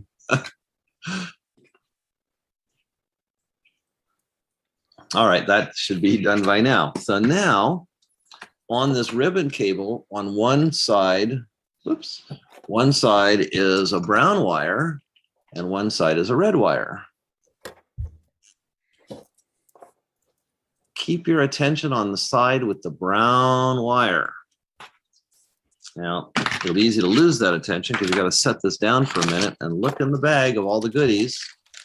There's a red pill, a blue pill, and then an LED with 4 legs. Is the brown side closest to the black wire or farthest from the black wire, says the colorblind guy? Furthest. Oh, right. Furthest from the black wire. Wow.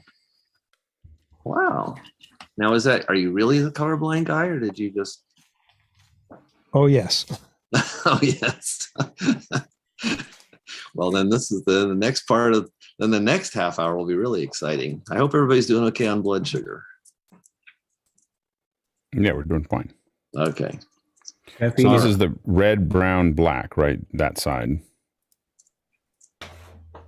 Yeah, so it goes red, brown, black. And well, speaking of which, when I went to junior high and took electronics, so by the way, this is pretty neat. I was working with this one day and I thought, wouldn't it be cool if they had actually used the color, the order of the colors? The resistor color, yeah. On a resistor.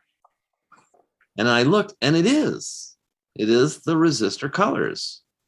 Black, brown, white, gray, violet. Except it has brown on both ends, on mine. Well, that's because there's 12 wires and there's only 10 resistor codes. They cycle.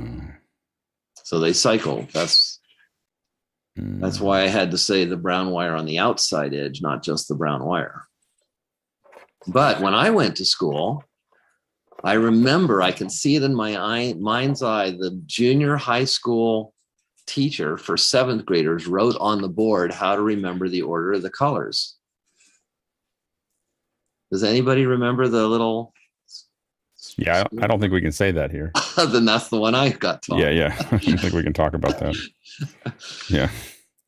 So, it's a clean show. Yeah, that's right. So but when I kind of reflected on that moment, I went, wow, times have changed. Yeah, absolutely. All right. So what we're looking for here, back to the instructions, is locate the RGB LED that has 4 legs. That's the white one? Yes, the one that looks white LED, and it has 4 legs. Yep. And now I'm reading the instructions. I don't know why I said find the brown wire because, oh, right, it says, oh, right, yeah, that's why. So we're going to go to the 4 wires furthest from the black one. So it's like the brown, red, orange, yellow? Yes. Okay. And in the instructions on page 13, it has a diagram, and actually not only is it in the instructions, who needs instructions? If you look there on the inside of your box. Oh. Wow. Whoever did this really did a great job, man.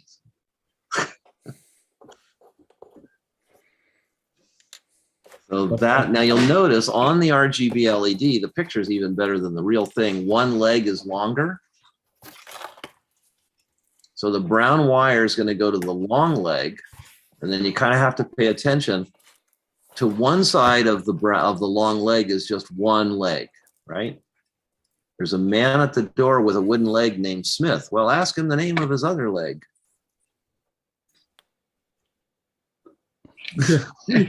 Are you here all week? Should I tip my waitress? You're a tough audience. Got dads and I think uncles. we're all sitting there trying to figure out the. Yeah, because the text. So you're skipping. Yeah. Oh, You're skipping the orange. There's a yellow and a blue, but there's no Oh, hold use of the on. orange. So Right. And the reason being, I'm glad you asked. You're right. So I misled you when I said grab 4 wires. That was my mistake. There we go. So back to this guy. It turns out each pair of wires is a ground and a ground and a plus voltage.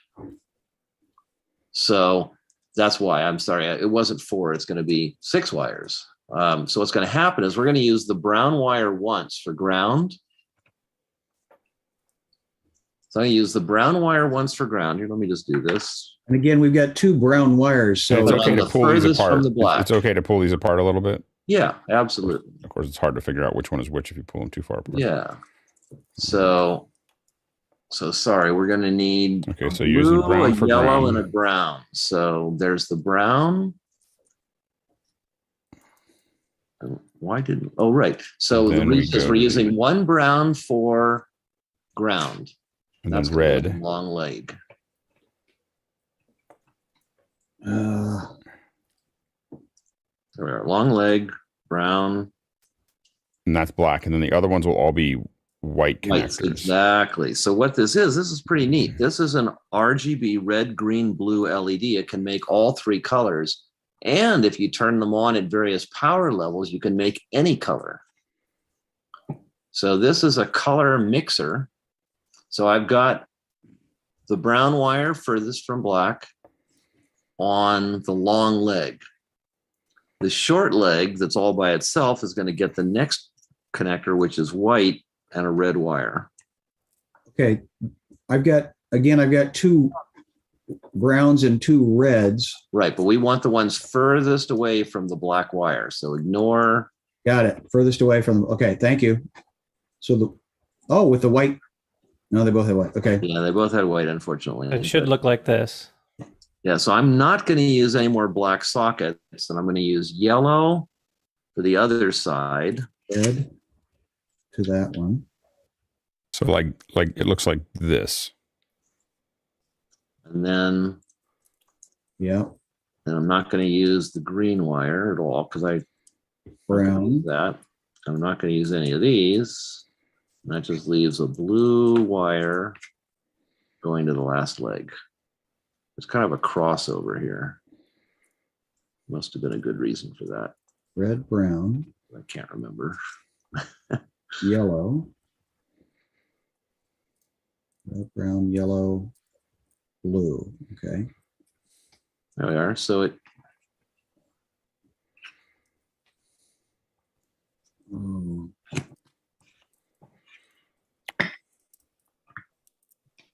Blue. How does that look? Yeah, if you go red, brown, yellow, blue, and make sure that the black wire is on the correct one, you should be good. And just so you know, it actually, we're going to light up all 3 at the same time, sort of, kind of. There's no black. So anyway, this is not mission critical. We're not going to try to make a precise color here. So the main thing is you just need to make sure that you have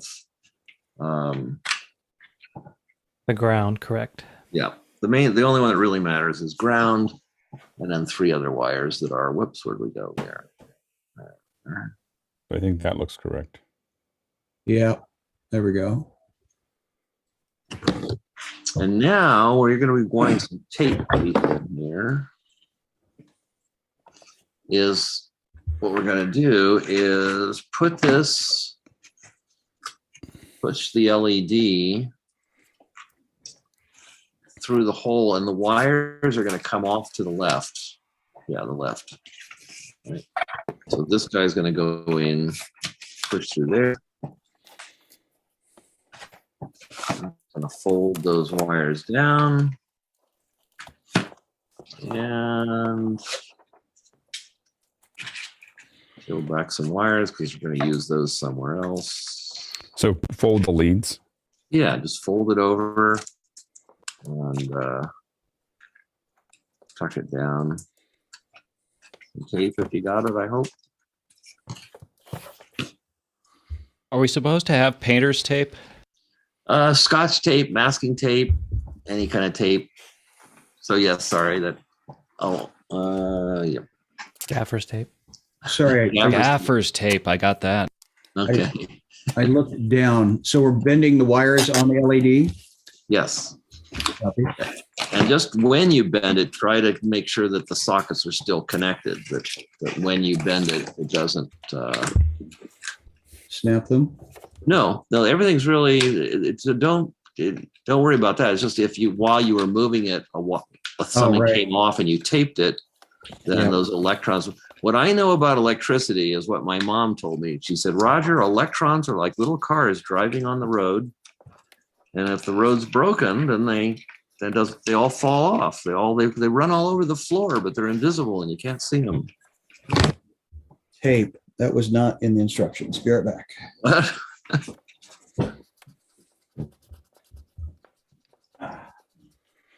No. Got my gap tape right there.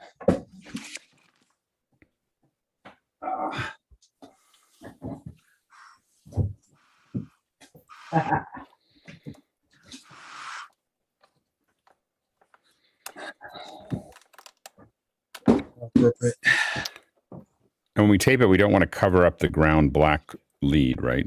It doesn't matter. You can actually. I did it just to keep things sort of visible, but a lot of times I put the tape right over the LED. No, I'm talking about there's this other one that says GND black on the thing. We just want to make sure we don't cover that. Oh, right. up. Yeah, you don't want to cover that up. We're going to need that. Yeah, I just pierced it right through. Actually, it's really funny though. You mentioned that. It just occurs to me. This is me talking to myself, but because we have ground wires we didn't use, I could actually have used one of these wires there. That's not in the instructions, but it turns out it saves a wire later on, but that's all right. Okay, onward. How are we doing? I know I'm good. Scott, were you able to find some tape? Yeah. All right, good. Time for the blue pill.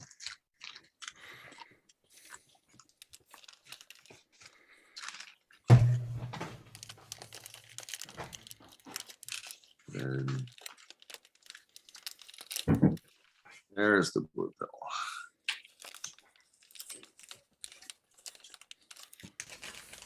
How's our energy and interest holding up? Good. Steady. Yeah, All right. We're steady. So blue one is going to go to the message light. So on the box all the way at the left, kind of close to where you just tape things down, there's a hole for an LED. So that's going to go, and I think it's easier to do the wires first and then poke the LED. So it says Gray violet. Oh, gray violet. Yes, I was freaking out over the word blue there, but it's in parentheses. So, right. So we want a gray wire and the violet wire, which is the next ones on, as you're working your way inward on the wire, those are the next ones. And those are right next to the black and white wires. And now on LEDs, there's a long leg and a short leg.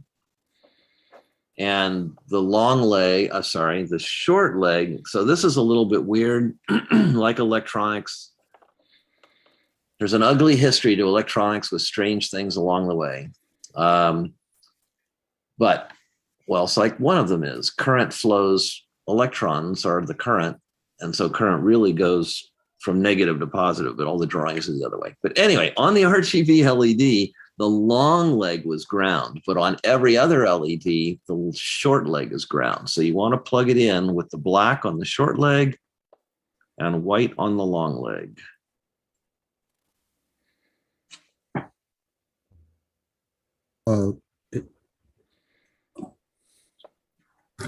So the blue LED, I can't, hold on, let's get this up a little more. The blue LED has a short leg and a long leg. And the short leg gets the violet wire with a black socket, and the long leg gets a gray wire with a white socket. Yeah, I missed the part about pulling the cables apart. Okay. Yeah, Sorry. don't be shy. It's okay. There we go. Yeah, you will need to peel those down a bit. Yeah, and you're going to need to peel it even more because the LEDs are going to go all the way across here. So Yeah. So here, let me do that now. Look at that, just a big, there we go. So that'll be enough. So what we're really going to end up doing is peeling these off in pairs. But rather than peel 1, 1, 1, a technique is if you peel them in pairs, it's going to be a little nicer when it gets to each LED. Yeah, and I pulled. But it's okay if you already did it individually. It's okay. No, the blue. I pulled the blue out of my original one, so I got to go reassemble. Okay. But remember, the blue wire is on the RGB LED. So correct. Blue LED is going to get a violet wire and a gray wire. And violet goes on the long or the short? The violet goes on the short, which is the black socket.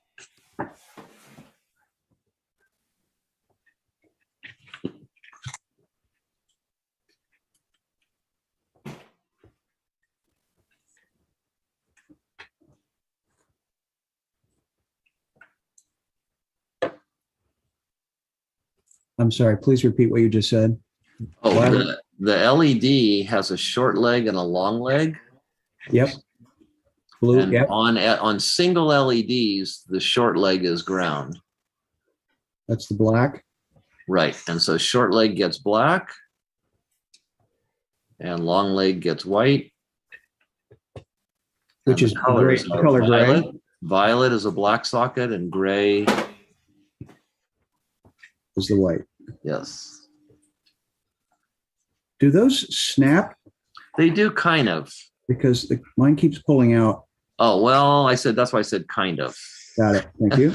So the legs are smooth, so they don't really exactly snap, but they kind of have a feeling like they do. But they don't go. Oh, one thing that is important as far as they don't go all the way. So don't worry about. They don't seat completely. You just want something that when you jiggle it, the LED doesn't come out. Which is what keeps happening up at the RGB on mine. So Oh, okay. Well, but if you have tape, it should be okay. And are you bending the pins on the blue? Oh, we will be. Yeah. So, and anyway, and then basically we're going to continue that pattern. So, right, it says continue for the other 2 LEDs. Oh, for 2, right. So I'm going to put the blue in, or maybe I think what I'm going to do is the LEDs first. So let's see, the next color is red. Find the red LED that I'm sure I've lost by now. There it is. There we are. I'm sorry. Edit that out later. Of course it's right here. I would never lose an important part in the middle of an assembly process. So the red LED is going to get the black and white wires. So short leg gets the black wire.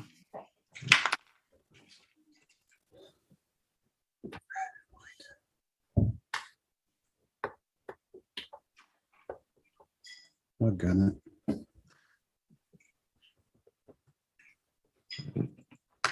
And the green one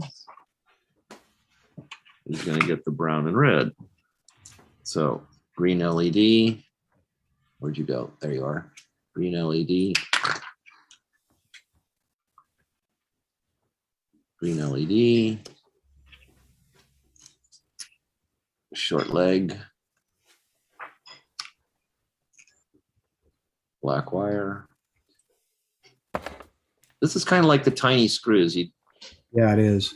After a while, you'll get really good at it. I'm sorry. Could I go back one to the red?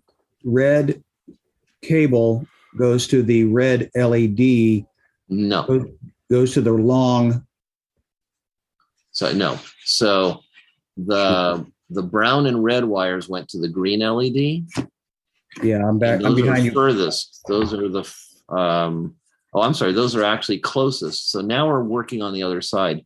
Closest to the black and white wires is a brown and red pair, and that one goes to green. I'm sorry. I'm still back at the red LED. Oh, okay. LED is black and white. And it's funny because they're reversed, but it's just because that's how it worked out. So on the red LED, there's a short leg that gets the black socket, but a white wire. Thank you. One moment. Stop.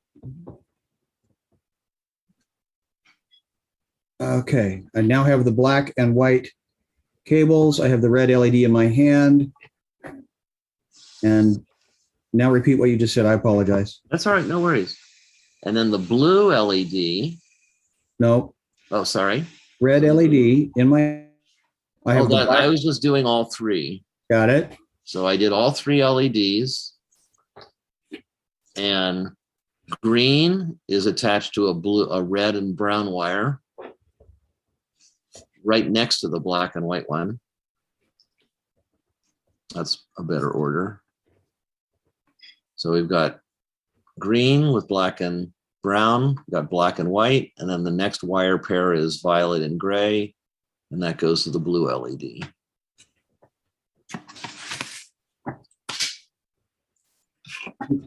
Sliding off of my colored LED for some reason. So, okay. I have the blue LED done. In my hand is the red LED. Long side at the top. I need the red cable to go into the long side. No. No. The red LED gets a black and white cable. Black and white. Thank you. One moment.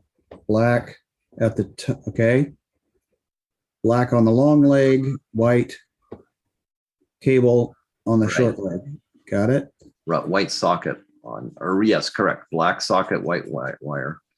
And I wish it was otherwise, but that's just how it worked out. Yeah. Okay. Now we're moving on to the green. I'm now moving on to the green. Sorry for being delayed. No worries.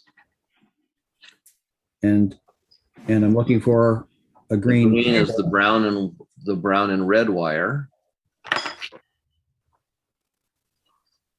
Brown and red. Got it. And the red wire goes on the long leg? Correct. So the black socket is always ground and it always goes on the short leg. Now I'm catching up with what you're talking about. That's all right. That's all right. The next step is going to be to use diagonal cutters and only cut the blue one or everything blows up. No, never mind. Just don't listen to that guy. Thank you. Did I accept this mission? Yes. Mr. What's his name? I don't have a name. Don't say the name. It's like, geez, you guys.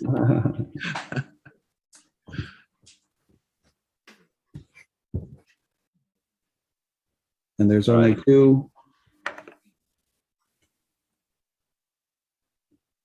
Oh, the white one doesn't have a. Yeah, we're not at the white one yet. No, we're not at the white one yet. Because what happens is we're going to use up all the we've used up all the wires on the first connector.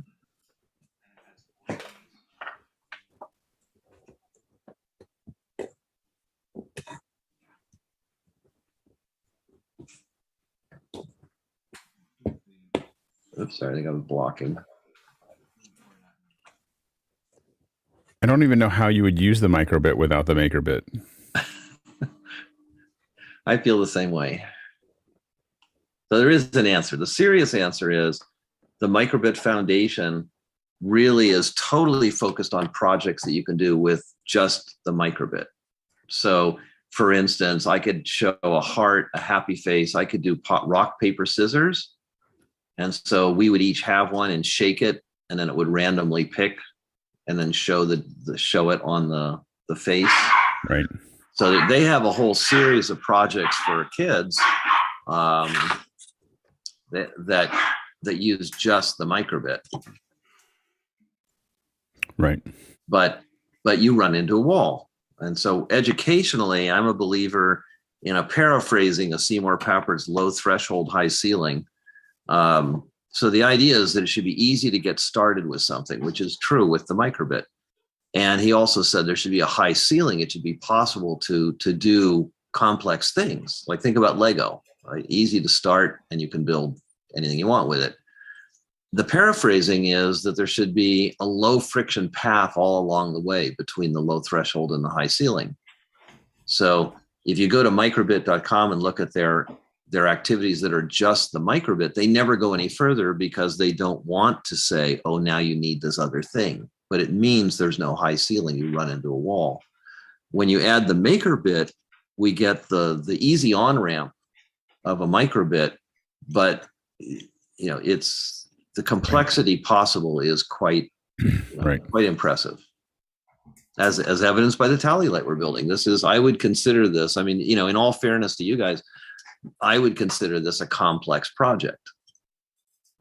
This is something that 8th graders would only be able to do after 3 months of building projects. And that was a secret coded message, because to be able to do this after just 3 months with 8th graders is actually pretty remarkable. Right.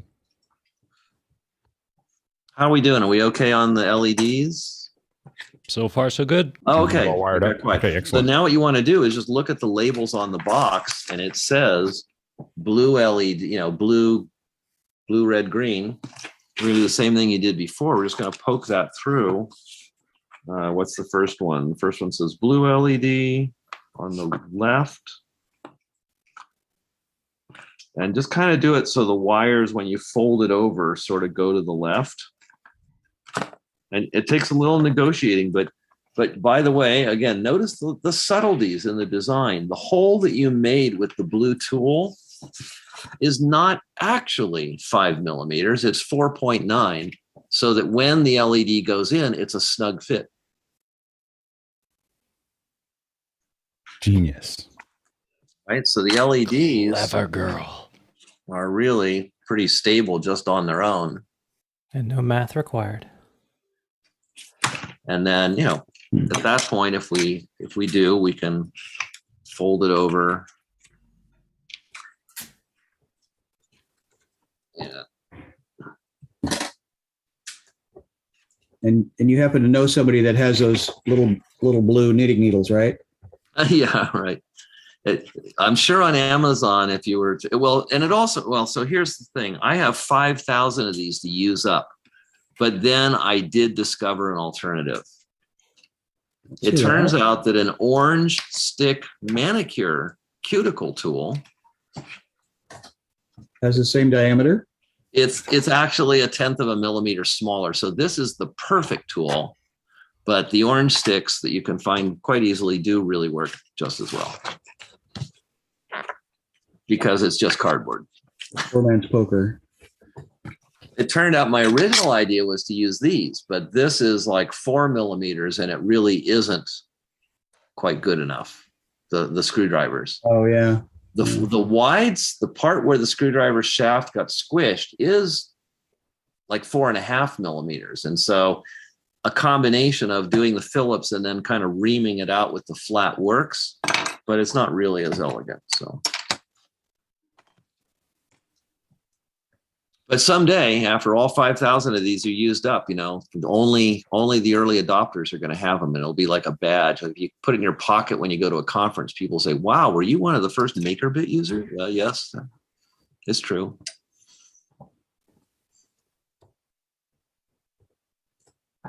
Okay, so we should actually have a pretty secure setup here with the MakerBit inside. All this stuff installed, and we're kind of getting down to let's see what happens next. All right, we install all those.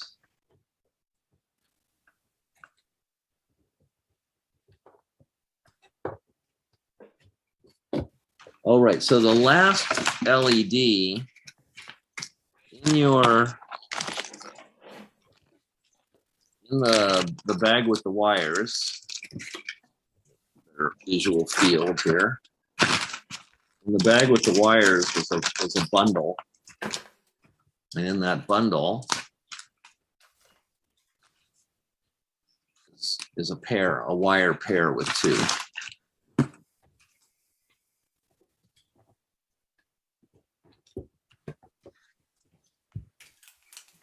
we're looking for a wire pair for the last LED. So while you're doing whatever you're doing, I'm going to see where the white, there it is. It has like a black and white. Yeah. And the color may vary. Some of them are black and white. Some of them are yellow and orange. But the logic, so you're getting a little bit of electronics lesson here. The logic generally is, and it comes in useful, is whenever you've got lots of colors, the darker color is preferred to use for ground. Just so you have, for no other reason, at least you've got a pattern to remember. So for instance, if this was the violet and gray, I'd use violet for ground because it's darker than gray. So now what we're going to do is go back to the MakerBit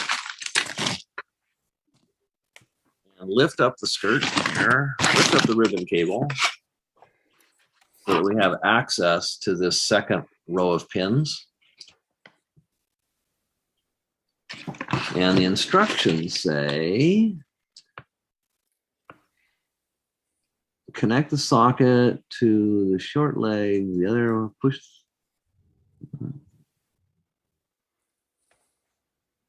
Just confirming. So on the box, it says the free, the last LED position says, where'd you go there? Hold on. There we are. The last LED near my thumb says free safe L10, which is going to be, and it says white, but it, I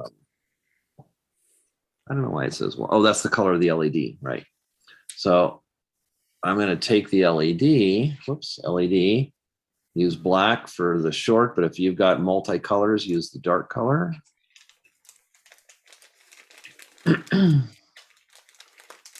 So clear, or might be white frosted depending, but it's a white LED. And I'm just going to do the same thing, poke that in. So the white goes to the long leg, or lighter color? Yes, lighter color goes to the long leg. But in the end, as long as you remember, it will be okay. You taught me a rule. Dark is ground. The ground is long. Yes, ground is short. Ground is short. Yes, it is. I'm the lucky one with my 2-wire being red and green. Which okay. Oh, and you're colorblind, so well, but then you get gray. Oh, I'm so sorry. The one on the left is the ground and goes to. Well, there is no left or right. Yeah. Really mess them up. Yeah, the upper one. No, the left one. I mean, the one. The one that you grab first is the right one. Yeah, the one you grab first. So where this is going is in the MakerBit. These two boxes are every pair of pins here is numbered. So if you look kind of down, I call it the canyon. If you look down in the canyon next to these connectors, you'll see some, there it was. You'll see some numbers. So it says, it starts with P5. Oh, except that's upside down, sorry. Hold on. So if you look in the canyon here, it'll say, oh, let's push that over to the other side. Hold on. So, oh, I can disconnect the wire for a minute. There we go. Now we're talking. So next to these, in between the connectors are some numbers. And it starts with P5 and counts up 5, 6, 7, 8, 9, 10, 11, 12. So it goes 5 through 16. These have numbers. Those numbers will matter when we do the coding, because you want to turn on an LED, you have to know what number it is. This blue box that we're not using is for analog inputs. You could measure temperatures, voltages. There's a guy building a car leveler. And so he uses just little potentiometers that tell him how much the shocks, the suspension has lifted that corner of the car up. And then those come right into the analog. So we can measure values from 0 to 1,000, which is about 0.5% of accuracy or more. And then this last block we're going to use, that's for touch sensors. So, but for now, you want to find connector 10 next to the green, and it's going to be at the top of the row. So you're going to take the two wires And this is where you kind of have to remember where ground was. The dark wire is going to go in the direction, in that direction. So I'm going to connect this at the top like that. So the negative into 10? Yes. Well, this row is row 10. So the negative, the dark is going to go on the side of the P10. Of this side where you've got white, blue, black. That's the side that you want the black wire, the dark wire on. The light wire, the white one's going to be next to the green connectors. Now, I had momentarily disconnected this, so when you're done, you probably want to put that back.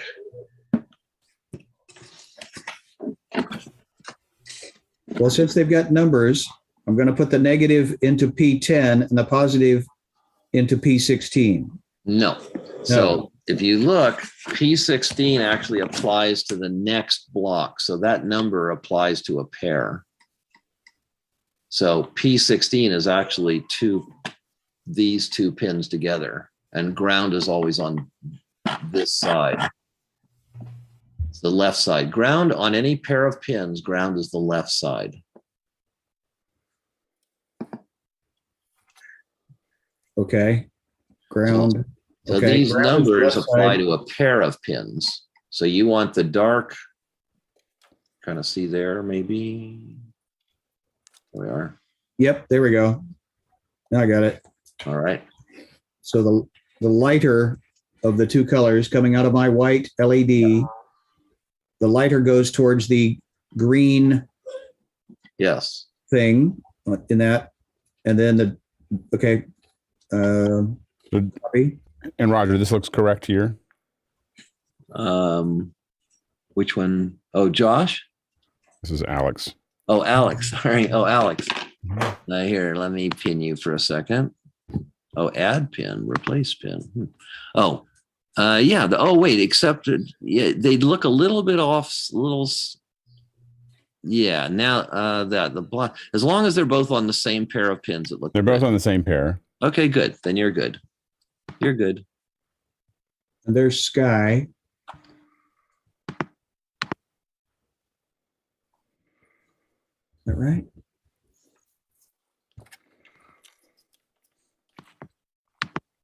All right. How are we doing?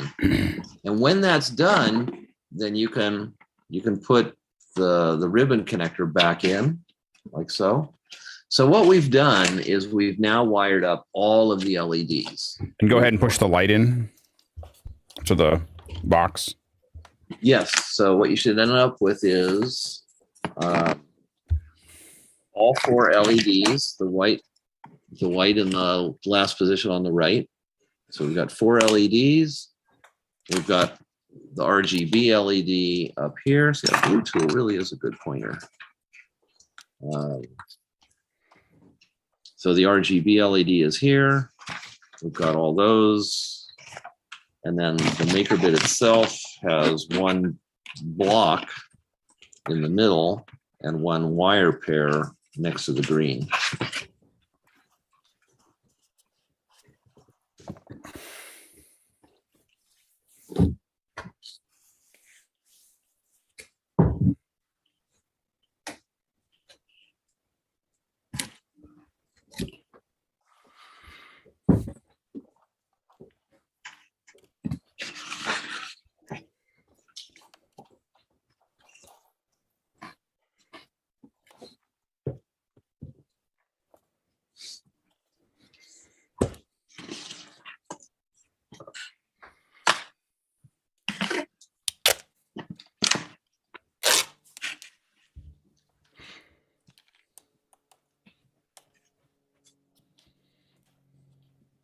Side by side.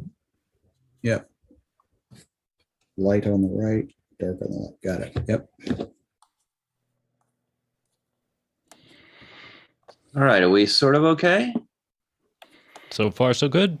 All right. Now, then. Oh, P10. Got it. Okay. That makes sense. Now we are ready in your that cable bundle you had earlier. Visuals here.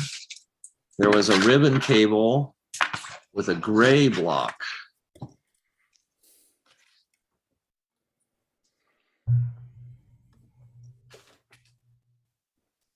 We have it.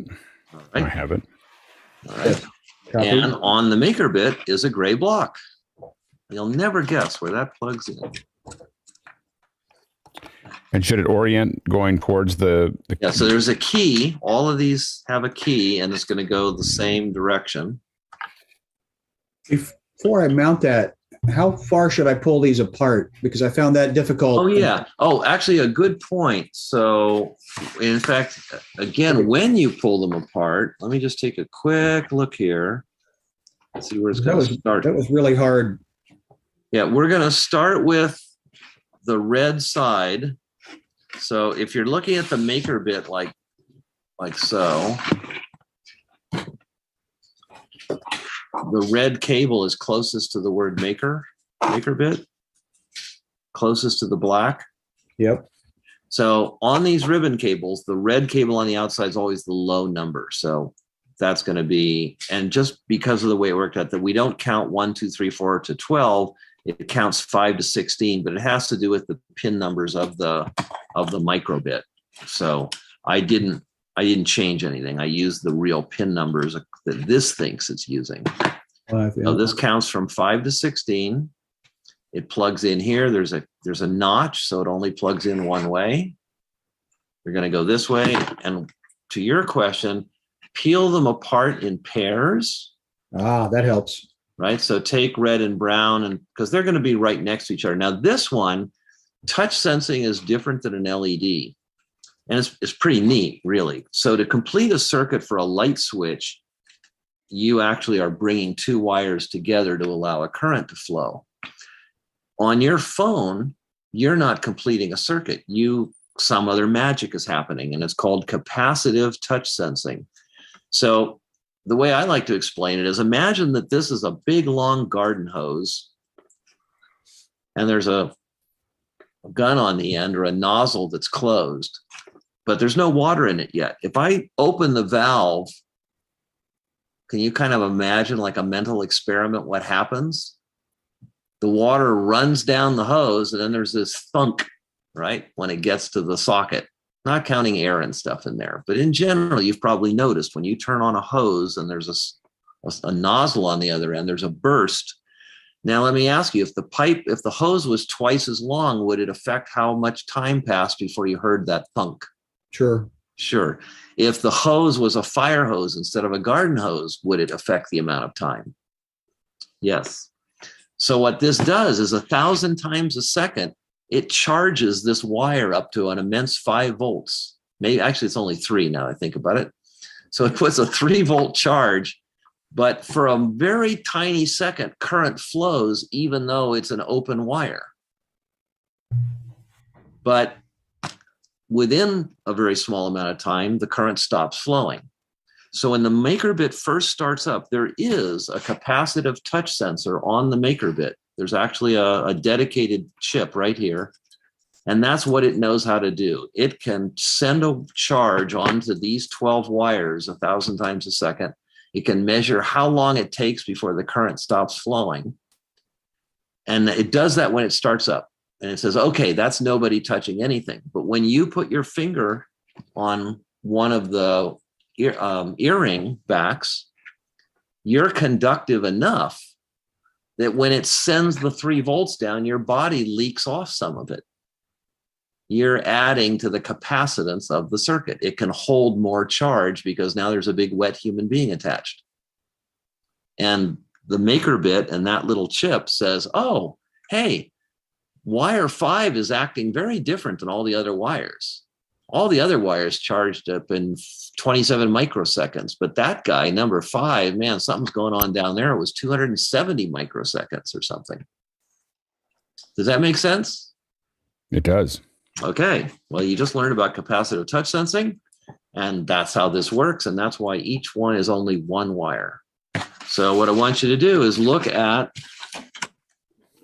You're gonna have to kind of do this on your own. I'm not gonna do it one by one because it's not necessary. If we look here, you've got metal points sticking up in the air. They're numbered T5 for touch 5, touch 6, touch 7, touch 8, 9, 10, 11, 12, 13, 14, 15, 16, going the other way. So what you're going to do is starting with the red wire on the outside closest to the black, grab a pair because these are already pretty much in pairs, and just read the box. It says red, that's 5. And so it does feel like I didn't cut enough of that nub off. You really have to cut the whole nub off, right? But yes, cut all the nub off, but it's also flexible. So if you're on a hard table, then when you push, like right now on this workspace I've got, if I just push down on that, it also compresses it. So it turns out and there is a notch on these, so they do a pretty good job. When you push down, you can push pretty hard, and it actually does have a mechanical click that you can kind of feel. If you don't worry about it. But so just count through. Another kind of neat thing here is the sockets alternate white and black. So as you're counting through 5, 6, 7, 8, 9, 10, each one you use should be alternating between white and black. And you should end up with all white sockets on the top row. Yep. And all blacks on the bottom. It's kind of an error checking code, whatever you call it. Checksum. It's a checksum kind of thing. Visual way. So I'm going to work my way through. I'm going to peel them apart in pairs. And for each one, black's going to be on the lower row, white's going to be on the top. Your piece of paper has the color of each wire. And again, you can push down if you're on a hard tabletop. If you're not, you can use your hand to push from the other side. Like if I was doing this and it was in my lap, I would just be pushing down. I would use my hand on the other side and push against the touch point while I was securing the wire. Now, when I get to the end of this row, I now have 8 touch points in, right? There's 12 wires altogether. There's 4 left over, and they're going to count going back the other direction. So these I do want to split off in onesies. So the next one's going to be a yellow wire. And that one feels like I do need to push it back up from the other side. So yellow wire.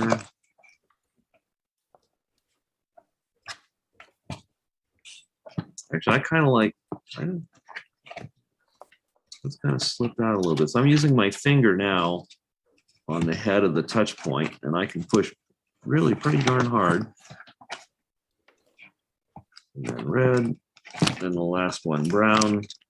And now all the touch points are wired. I've got pairs along the bottom, and then kind of coming around the block, I've got yellow, orange, red, brown. Let's get that better in kind of in view.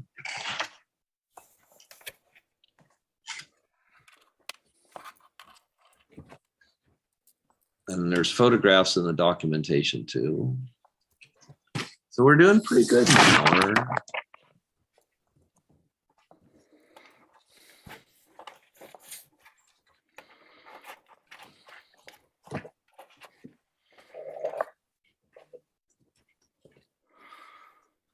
Now these, I'm going to leave these just like they are because they have the notch. They're mechanically more stable, and I'm going to try to pick up some time here by not taping down 16 touch points. When I'm building a permanent model, and it's even semi-permanent, it's not that hard to take apart, I use a glue gun, and I put a little ball of glue that kind of touches the paper, the disc, and the socket. Yeah. And that makes a really secure connection. And it turns out glue guns really aren't permanent. Well, I've taken these apart and the glue just peels off. Just use a little alcohol and it'll come right off. Oh, see, I didn't do that. I brute forced it. I didn't know alcohol would take off glue gun. Yep, rubbing alcohol. Oh, you learn something every day if you're not careful. All right, so now we're ready. When you guys are ready, we are ready for the RGB matrix. One moment. I just discovered the brown, red, orange, yellow. Be right there. Yes, that's fine. No worries. So while I'll give time for people to be looking in there was a bundle of wires, and there was a big with the ribbon cables. Oh, by the way, this doesn't get used, just in case you're worrying. The black, right, the extra cable is just because I love you guys and I want you to have everything you need to build wonderful, amazing new projects. So this is, if we weren't using a single wire here for that last LED, I would have plugged this in.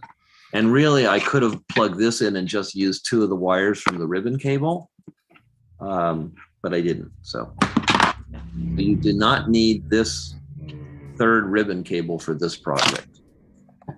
And what you do want to look for is a connector that's got black, white, and red. And while you meditate on it, you'll notice that one end, the sockets are individual, and on the other end, they're all fused together, and that will matter. That will be important.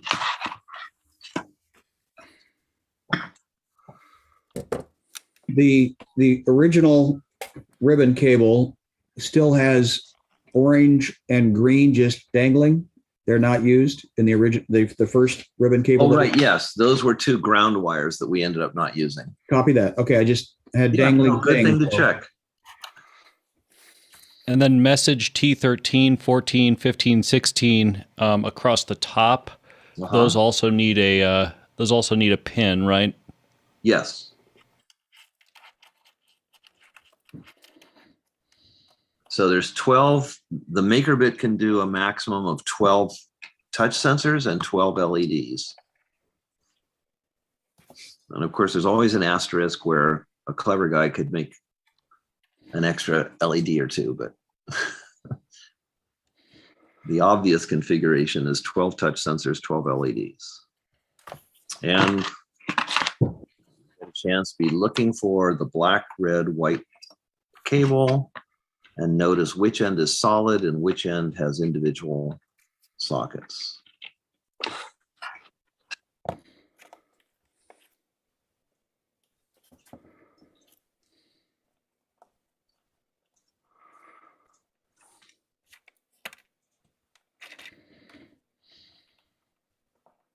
Looks pretty good.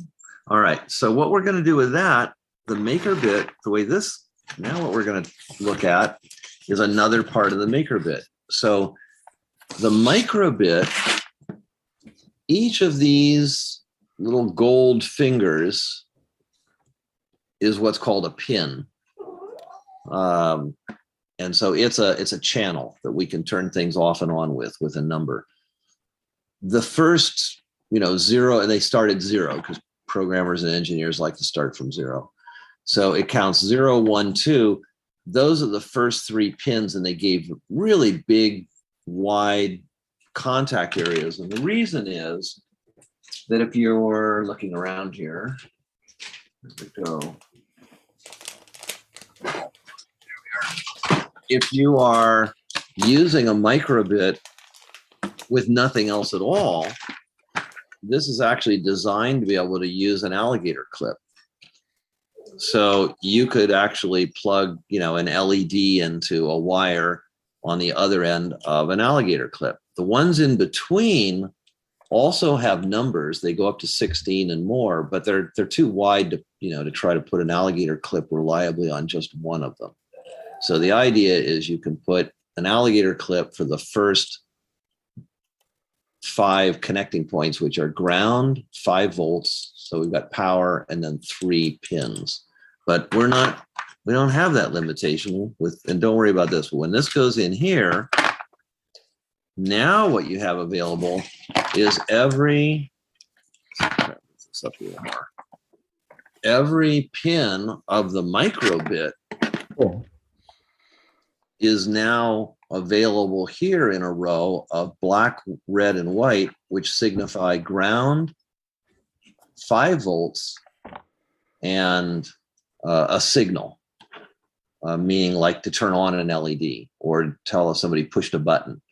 So a signal of either an input or an output is registered on each of these pins, and they're numbered just like the LEDs were, from 5 to 16. Yep. So for the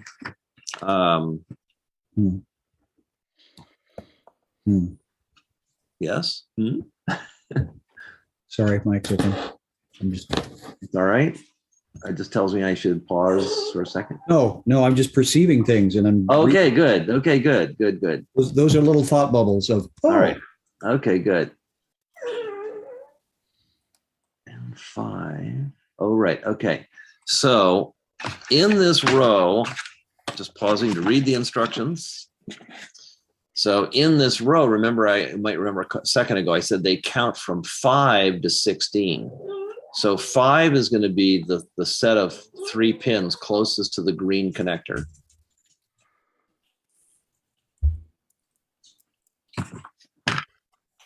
So on this ribbon, or on this 3-wire cable, find the end that has a solid connector. Whoops, where did I go? There we are. Solid connector and 3 wires. And notice where black is. I want to plug that into the MakerBit at the very first position so that the black wire is aligned with the black strip, and the red wire will walk. So that's everything else will be automatic, but we want black closest to here, the white wire closest to the bottom to follow the colors on the strip. So what I've just done is tapped into pin 5 of the MakerBit, and I've now got 3 wires I can connect to the matrix. So find the end of this row, closest to the green, black wire connected to the black plastic, and then follow these wires up, set data in. So here on the right side of the box, you'll see the 3 pins poking through, and it says data in, and it says V plus, ground, and signal. Now, this is why these guys are individuals, because not everything in the world is, they put the pins in the same order. Sometimes they put ground signal, sometimes they put signal voltage, whatever. It's all mixed up. So this allows me to properly align these 3 wires with what the matrix wants. So red is V plus, and that's labeled on your paper. Signal is white, black is ground. So now it looks like that, and you've got some text there to help. That's a good picture. I have to come back and do screenshots from the video later. So on the MakerBit, you attached the 3 wires to the very first position, which was 5. And on the box, you find data in. Well, it looks like I have a different version of the board, and I'm wondering which one do I connect it to? Oh, wait, which board? Show me the board. Yeah, here's the board. Wait, hold on. Let me get a gallery view. All right, who's talking to me? Jason? It's Jason, and it's V6.1. Oh, okay. Well, I need to, I don't know. Okay, see, this is the problem when you get amateur labor. So, Jason, you won a prize. Since you have the other board, I'll have to send you another one. So then you're going to have a lot of MakerBits. So what you want to do, Jason, is one, I have a set of instructions for the board you have, which I'll get to you. Okay. But if you look at your board here, let me pin you momentarily. You've got 3 pins that are called EXPT right there. Yes. And one of them's labeled ground. Yep. That's where you want to plug the three, yes, the solid connector. Yep. Just like you're doing. Yep. Okay. Yeah. So don't worry, you can actually build this entire project with the board you've got. But since I promised you a robot, the R version, the deluxe version, I will make sure you get one of those. All right. Sorry, I'm leaning too close to the camera. I'm going to scare the guests. Hold on here. Where did I go? Where am I? Oh, there I am. Hold on. I'll go back. All right. Get the big view. All right. So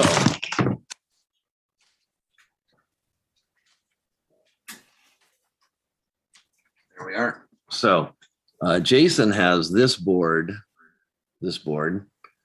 and on that board, there is a dedicated connector over here with 3 pins, he said confidently.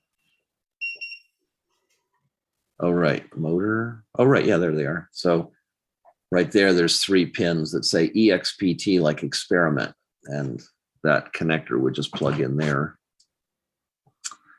All right, so we're doing good. We're all right.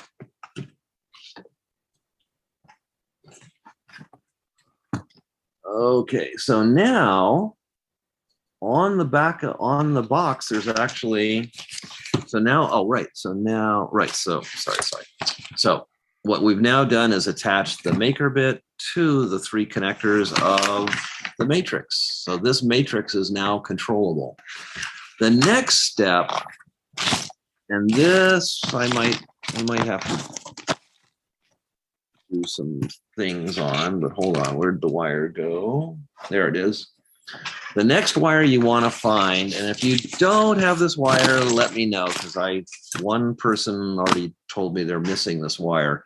But what we're looking for is in the same bag with the bundle of wires is a 3-wire connector. And the colors on this are vary. So we're looking for a 3-wire, 3 sockets piece of wire. If for some reason you don't have this, then just pause, drink a cup of tea, and we'll keep going, and we'll figure out how to get you the 3 wires, because one person was missing 3 wires in their box. Make that 2 people. All right. So I believe I'm missing it, but I might have one downstairs. Exactly. So these are they're called. I am missing it, but I have some as well. Yeah, they're DuPont jumper wires, and they sell them usually in bundles of like 40 wires in a strip, like a giant ribbon cable.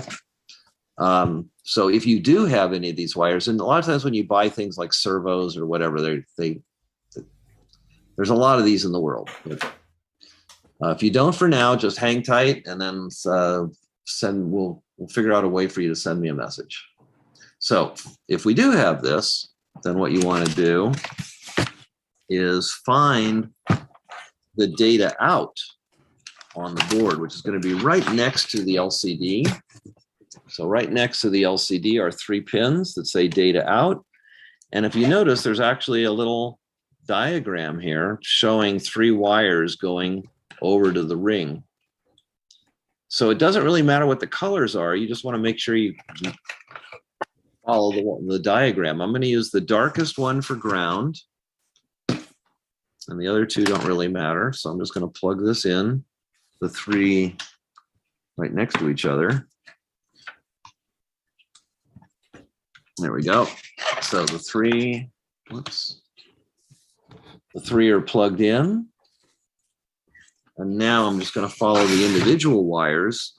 The bottom one that says red for me is green, but I'm just going to go down to the pin. I'm going to have to hold the ring from the other side and push down. Those pins aren't very long. That doesn't feel right. Oh, wait a minute. On your rings, this is going to need a little adjustment here. On your rings, if you have these little plastic insulator-likey things. Yes. It just occurred to me.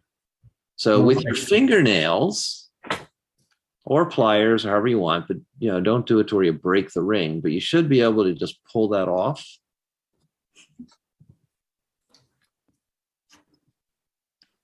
It's like a little spacer. And you can use that handy little brown paper envelope. And you can let these guys chat with the little. And you tell to put the instructions store in the M3 for future use. Yeah, exactly. It's kind of like the turkey neck. Yeah. We're making a good gravy. All right, so now I'm going to do that again. I'm going to put this guy back through the little holes where it was. And now there's a lot more pins sticking up. So let's try that again. So for me, what's the voltage plus is not red, it's a green wire. There's a line right on the drawing. That wants to pop off, of course. Let's push down. Guys are all going to get your electrician's license from this. All right, ground goes further. Peel these apart too. The middle one is signal. Why are there two? What am I doing? Oh, because one I'm ignoring. The one, there's a fourth pin sticking through, but you could ignore it. That's the data out. So for instance, it's possible to, like we're doing here, to daisy chain these. So what's the name of this cable so I can write it down so I can let you know? Oh, it's called a 3-wire DuPont. Yeah, DuPont. It's a 3-wire DuPont. They come like this. Oh, there you go. Yeah, and they do. What I'll do is, I will solve this problem for you, but depending, you might just end up with 120 of these. You're missing 3. I'll send you 120, and don't ever complain again. My wife thanks you. Yeah, I'm missing 3 too, but I'm trying to figure out if I have one of these.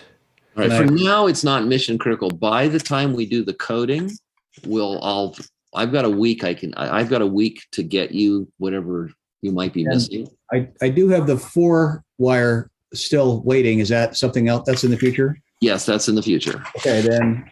Okay. All right. So that connects the rings, and just, as you've noticed. So for instance, Christmas decorations, light shows, imagine this ring sitting under a vase of flowers with, say, a piece of wax paper over it. Each unit in this ring and on the matrix are individually controllable for a complete spectrum of colors. So I could have the ring underneath a vase of flowers dancing to music. All right, so now it's time to connect the LCD. So the next thing up is called a Grove connector. So again, in your bundle of wires, you're going to have a 4-wire connector and a white plug on the other end. So locate this. And while you're locating that, the next thing I'll tell you is I have a real simple approach to how to do electronics with the MakerBit. So if you've ever got a box of components or things, there's something on Amazon called the 37 sensor kit. And for about $28 or $30, it's like a box of chocolates, but each little section has a different sensor. So heat, light, magnetism, there's a joystick. It's amazing.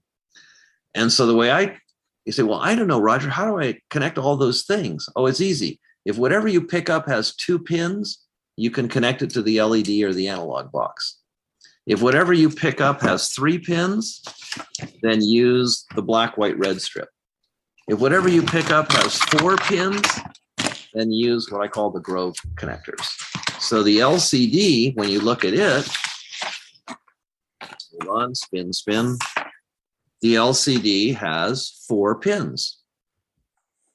So we use this. The matrix had 3 pins. So we used the black, white, red strip. LEDs had 2 pins. So we used the LED boxes. Now, where we're going to attach this is looking at the MakerBit. And if you look next to the connector here, there are 3 of what are called these Grove connectors. And on the left and closest to the gray is one that says I2C. Oh, sorry, I got my camera a little bit off there. So connector, it's your wire, you're not helping, there we are.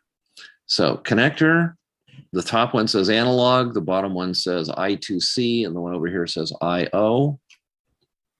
So the one I want is this one, marked I2C, and you are going to plug gymnastics here. Well, and the I2C is not the one that's connected to the connector, the MakerBit connector. It's the one it's not the one that's right next to it. So there's like 2. Oh, interesting, because on the image that you have in the tutorial, it shows it. Let me just see. The other one. No, it's just because of the angle. So if I, oh, you're right. Sorry, I'm upside down. You're right. Good catch. Good catch. Whatever you do, don't plug it into that one. Oh my God. I'm following the instructions. No, you're good. The instructions are more reliable than the instructor. So we'll edit that out of the video. This moment never happened. Okay, so right next to the connector is 2 Grove connectors, and the bottom one closest to this guy is labeled I2C. And you want to plug the white connector in, and it will seat, and it really will snap in a good way. And now this is kind of a short leash, but now on the I2C, on the LCD connector, if you look, they're labeled ground. Is it labeled? Oh yeah, there's a label and it says ground, and then and then also on the printed label. So anyway, this is going to go, when this plugs in, it's going to be really easy because these wires are in the correct order for an LCD display.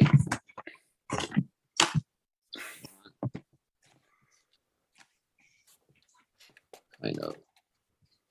So if you notice, black is at the top. And as long as it's plugged into all 4 pins, it's not offset, and black's at the top, you are good to go.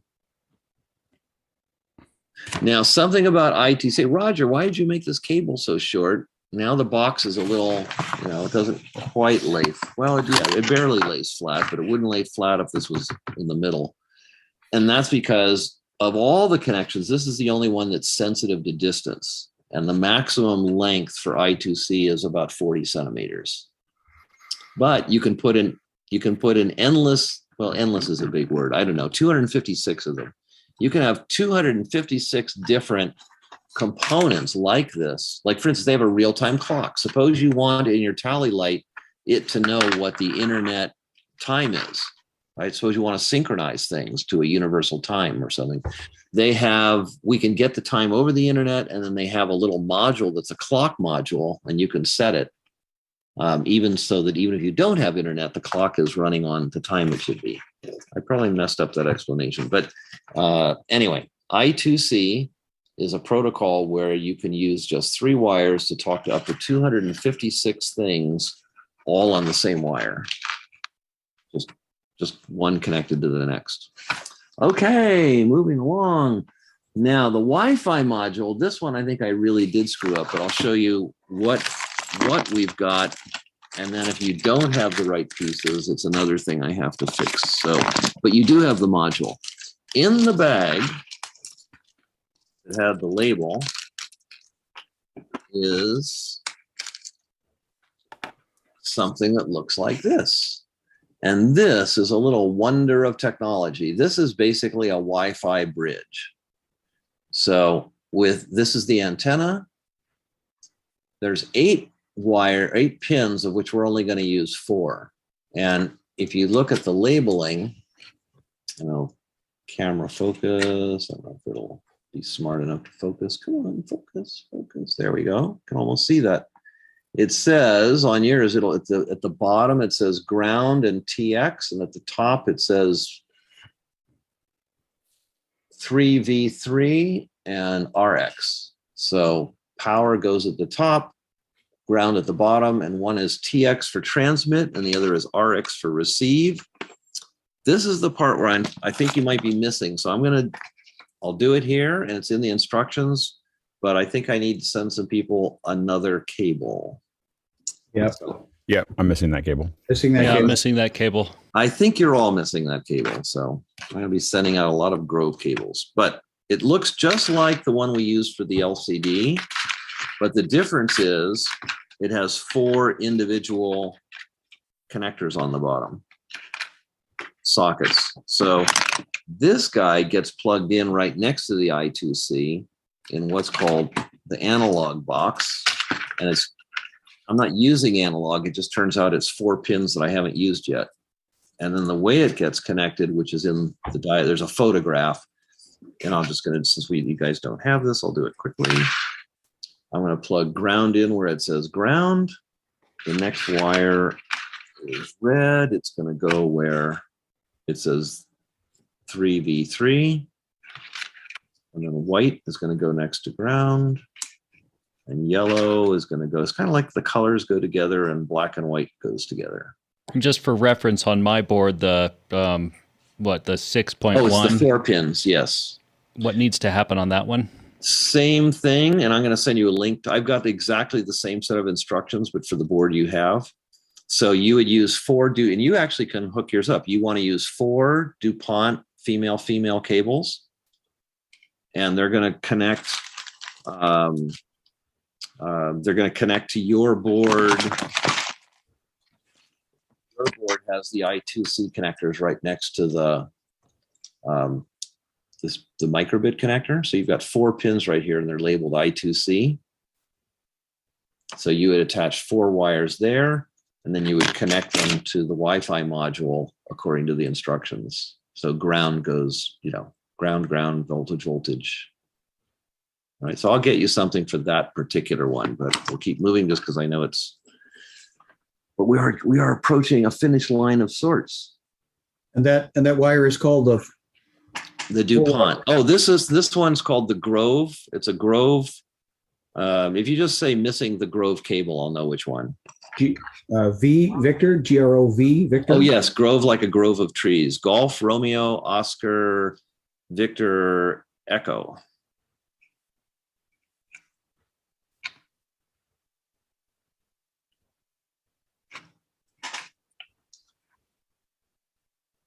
So this actually, that's actually the last step. So that's the last thing, in the sense that the only remaining things to do would be, I'm actually going to,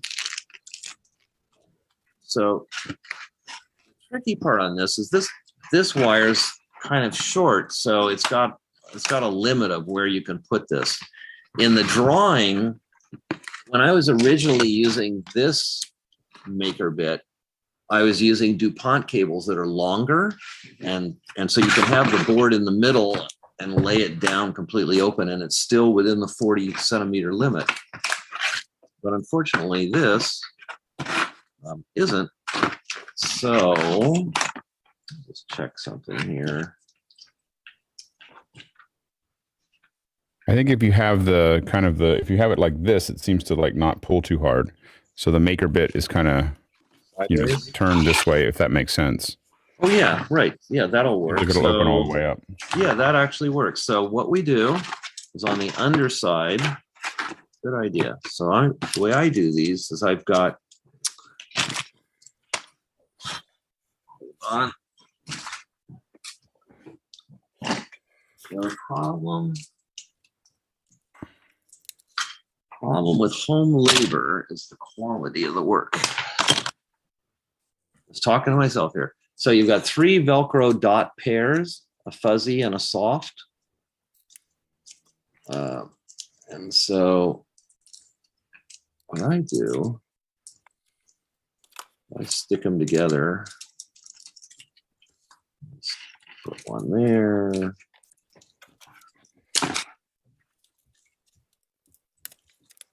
another pair.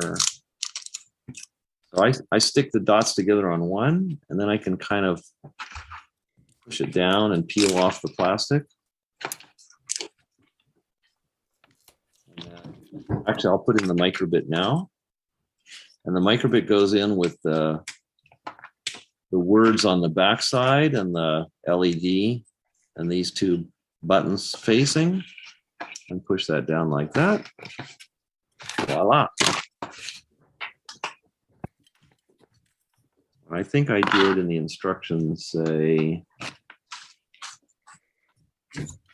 when you have this guy all ready, is I kind of like it like that. And the MakerBit inserts it's label size down? With the buttons up, text down, words down, buttons up. Well, there's buttons on both sides. Use the two buttons. Oh, sorry, that's a reset button. Yes, the two buttons. Gotcha. Yes, you're right. Clear in language, clear in thought. So I did mess up on the Grove cable, and that was in your parts list. I have no thought that goes unspoken practically. What happened was, when I was packing all the boxes, I looked at the parts list. So you have a piece of paper in there that has a picture of everything that goes in the box, right? So I was packing the box, and it said 4 wire connecting cables, and it had a picture of one. So that's the one I put in the box. But it does say cables plural, but my brain did not click, and I put in exactly what's in the picture. But it needs to say 2 parentheses, 2 4 wire connecting cables, and then a picture of 2 cables. Doing it again. So I've got everybody's address. We're going to figure out, if you're basically, send me an email if you're missing something. If you don't send me an email, I won't know. And just because I don't really want to send everybody a cable if they already have one. So I may not have screwed up in everybody's order. But that actually is Tally Light. It's really cool. Somebody asked me how long it would take to build, and it took us a while. I appreciate your guys' endurance. It was fun. Oh, good. And hopefully time fly by. Pretty cool. Flew by. Oh, what's that? Blew by? Sorry.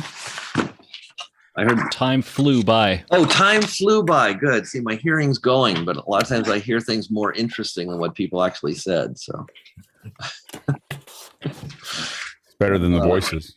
Yeah. You're just jealous they don't talk to you. I just have different ones. My voices have a superiority complex. Mine like to whisper. You guys are the best.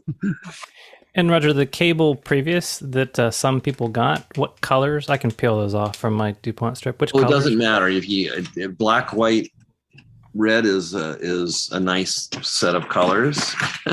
So that connects the matrix to the ring. Traditionally, it's black, white, red, but it could be anything. The zip ties are those. Oh, right. Oh, so there's a bonus. See, I'm like from the time of the Ginsu knife. You guys are too young to know about that too. But so there's something in your kits that's not in the instructions. Like a reward for being here and staying till the end. So that's pretty good too. How you power this thing next time when we power this up, or if you wanted to, you don't have any code yet, but you could skip ahead and read instructions. Is this guy is there's a cable in your box that attaches. Yeah, where'd that cable go? And there's one that goes to the MakerBit, and then another one goes under. Pretend that's under. And then this plugs into your computer. But now we get into how do you turn it off and on. So one way is to unplug and plug from the computer. But the other way would be to put 2 more holes in the back of the box, mount this as a switch. And then this is a barrel connector switch. Put this in line with where this used to connect. like so. Then this now is on the outside of the box, and then poke 2 holes. Right, so I don't have instructions yet, but that's the concept. The only thing to be cautious of, if this is plugged into, so for instance, this now can be a 9-volt battery or a battery pack, right? So to make this portable, now you don't need the USB wire anymore. I just plug in, if I had one within hand's reach, I'd plug a 9-volt battery in here and I could turn it off and on. And or a battery pack, anything. Well, that's USB. So we can power this 2 ways. We can plug in a USB battery pack or a computer, or we can plug in a 9-volt battery or something with a barrel connector. The main thing you don't want to do is have this turned off. Have this turned off and try to power everything through the MakerBit. Right, so if this is plugged in here, like so, and this guy is still plugged into the computer, and then I turn this off, what's going to happen is this guy is still providing power to the MakerBit. It's just not enough. So in my experience, sometimes it lives. I've heard stories of it not living. Sometimes all of this other stuff is trying to draw so much current through the MakerBit that the MakerBit gives up and the magic smoke comes out. So you do not plug it into the wall. The wall's fine. You just don't want to be ever powering all of this from only the little tiny USB connector. And there's if you use this setup, that could happen, right? Because the only time this is ever actually plugged in is when you're programming. So we haven't gotten we're kind of getting into next week. Sorry. This powers everything. So as long as your system looks like this, got it. You're good to go. Okay. Right? Because the switch is right. The switch is turning off this, and this is the power central. The MakerBit has voltage regulators on it. It actually has level shifters for 5 volts, 3 volts. It's got a lot of cool stuff on it. This guy doesn't. It's just a MakerBit. So the only time this should ever be, that's a better way of saying it. The only time this should be plugged in is when you're programming it. Yeah, because I smell blue smoke in my future the way the first. Okay, I'm going to blow this up. Yeah. So better story. When programming, disconnect. Just do that. When operating, disconnect and plug in the MakerBit and then do your thing, and you'll be fine. Unless blue smoke is your objective. Yes. Unless there are enemy agents at the door and you need to destroy all the evidence. Exactly. Well, thank you, Alex, for arranging all this, and thank you, Fantastic. John, for being the spark plug that got it all going. John, thank you. It's really a lot of fun. So I had a great time building it, and I can't wait until next week. We will be next programming. Week will be less, so I don't think I think next week will require fewer hours as far as it's all good. Firing it up. Looking forward to the Saturday that we all make earrings. Exactly. That's That'll be the follow-up. So we want to thank everybody who's watching on YouTube, and we'll go ahead and turn off the YouTube stream. So whenever, let me know when that has happened. I think maybe I'll see a graphic or not. And I don't know what that means, JJ. There we go. Nope. Am I back? Am I here? I think we're clear.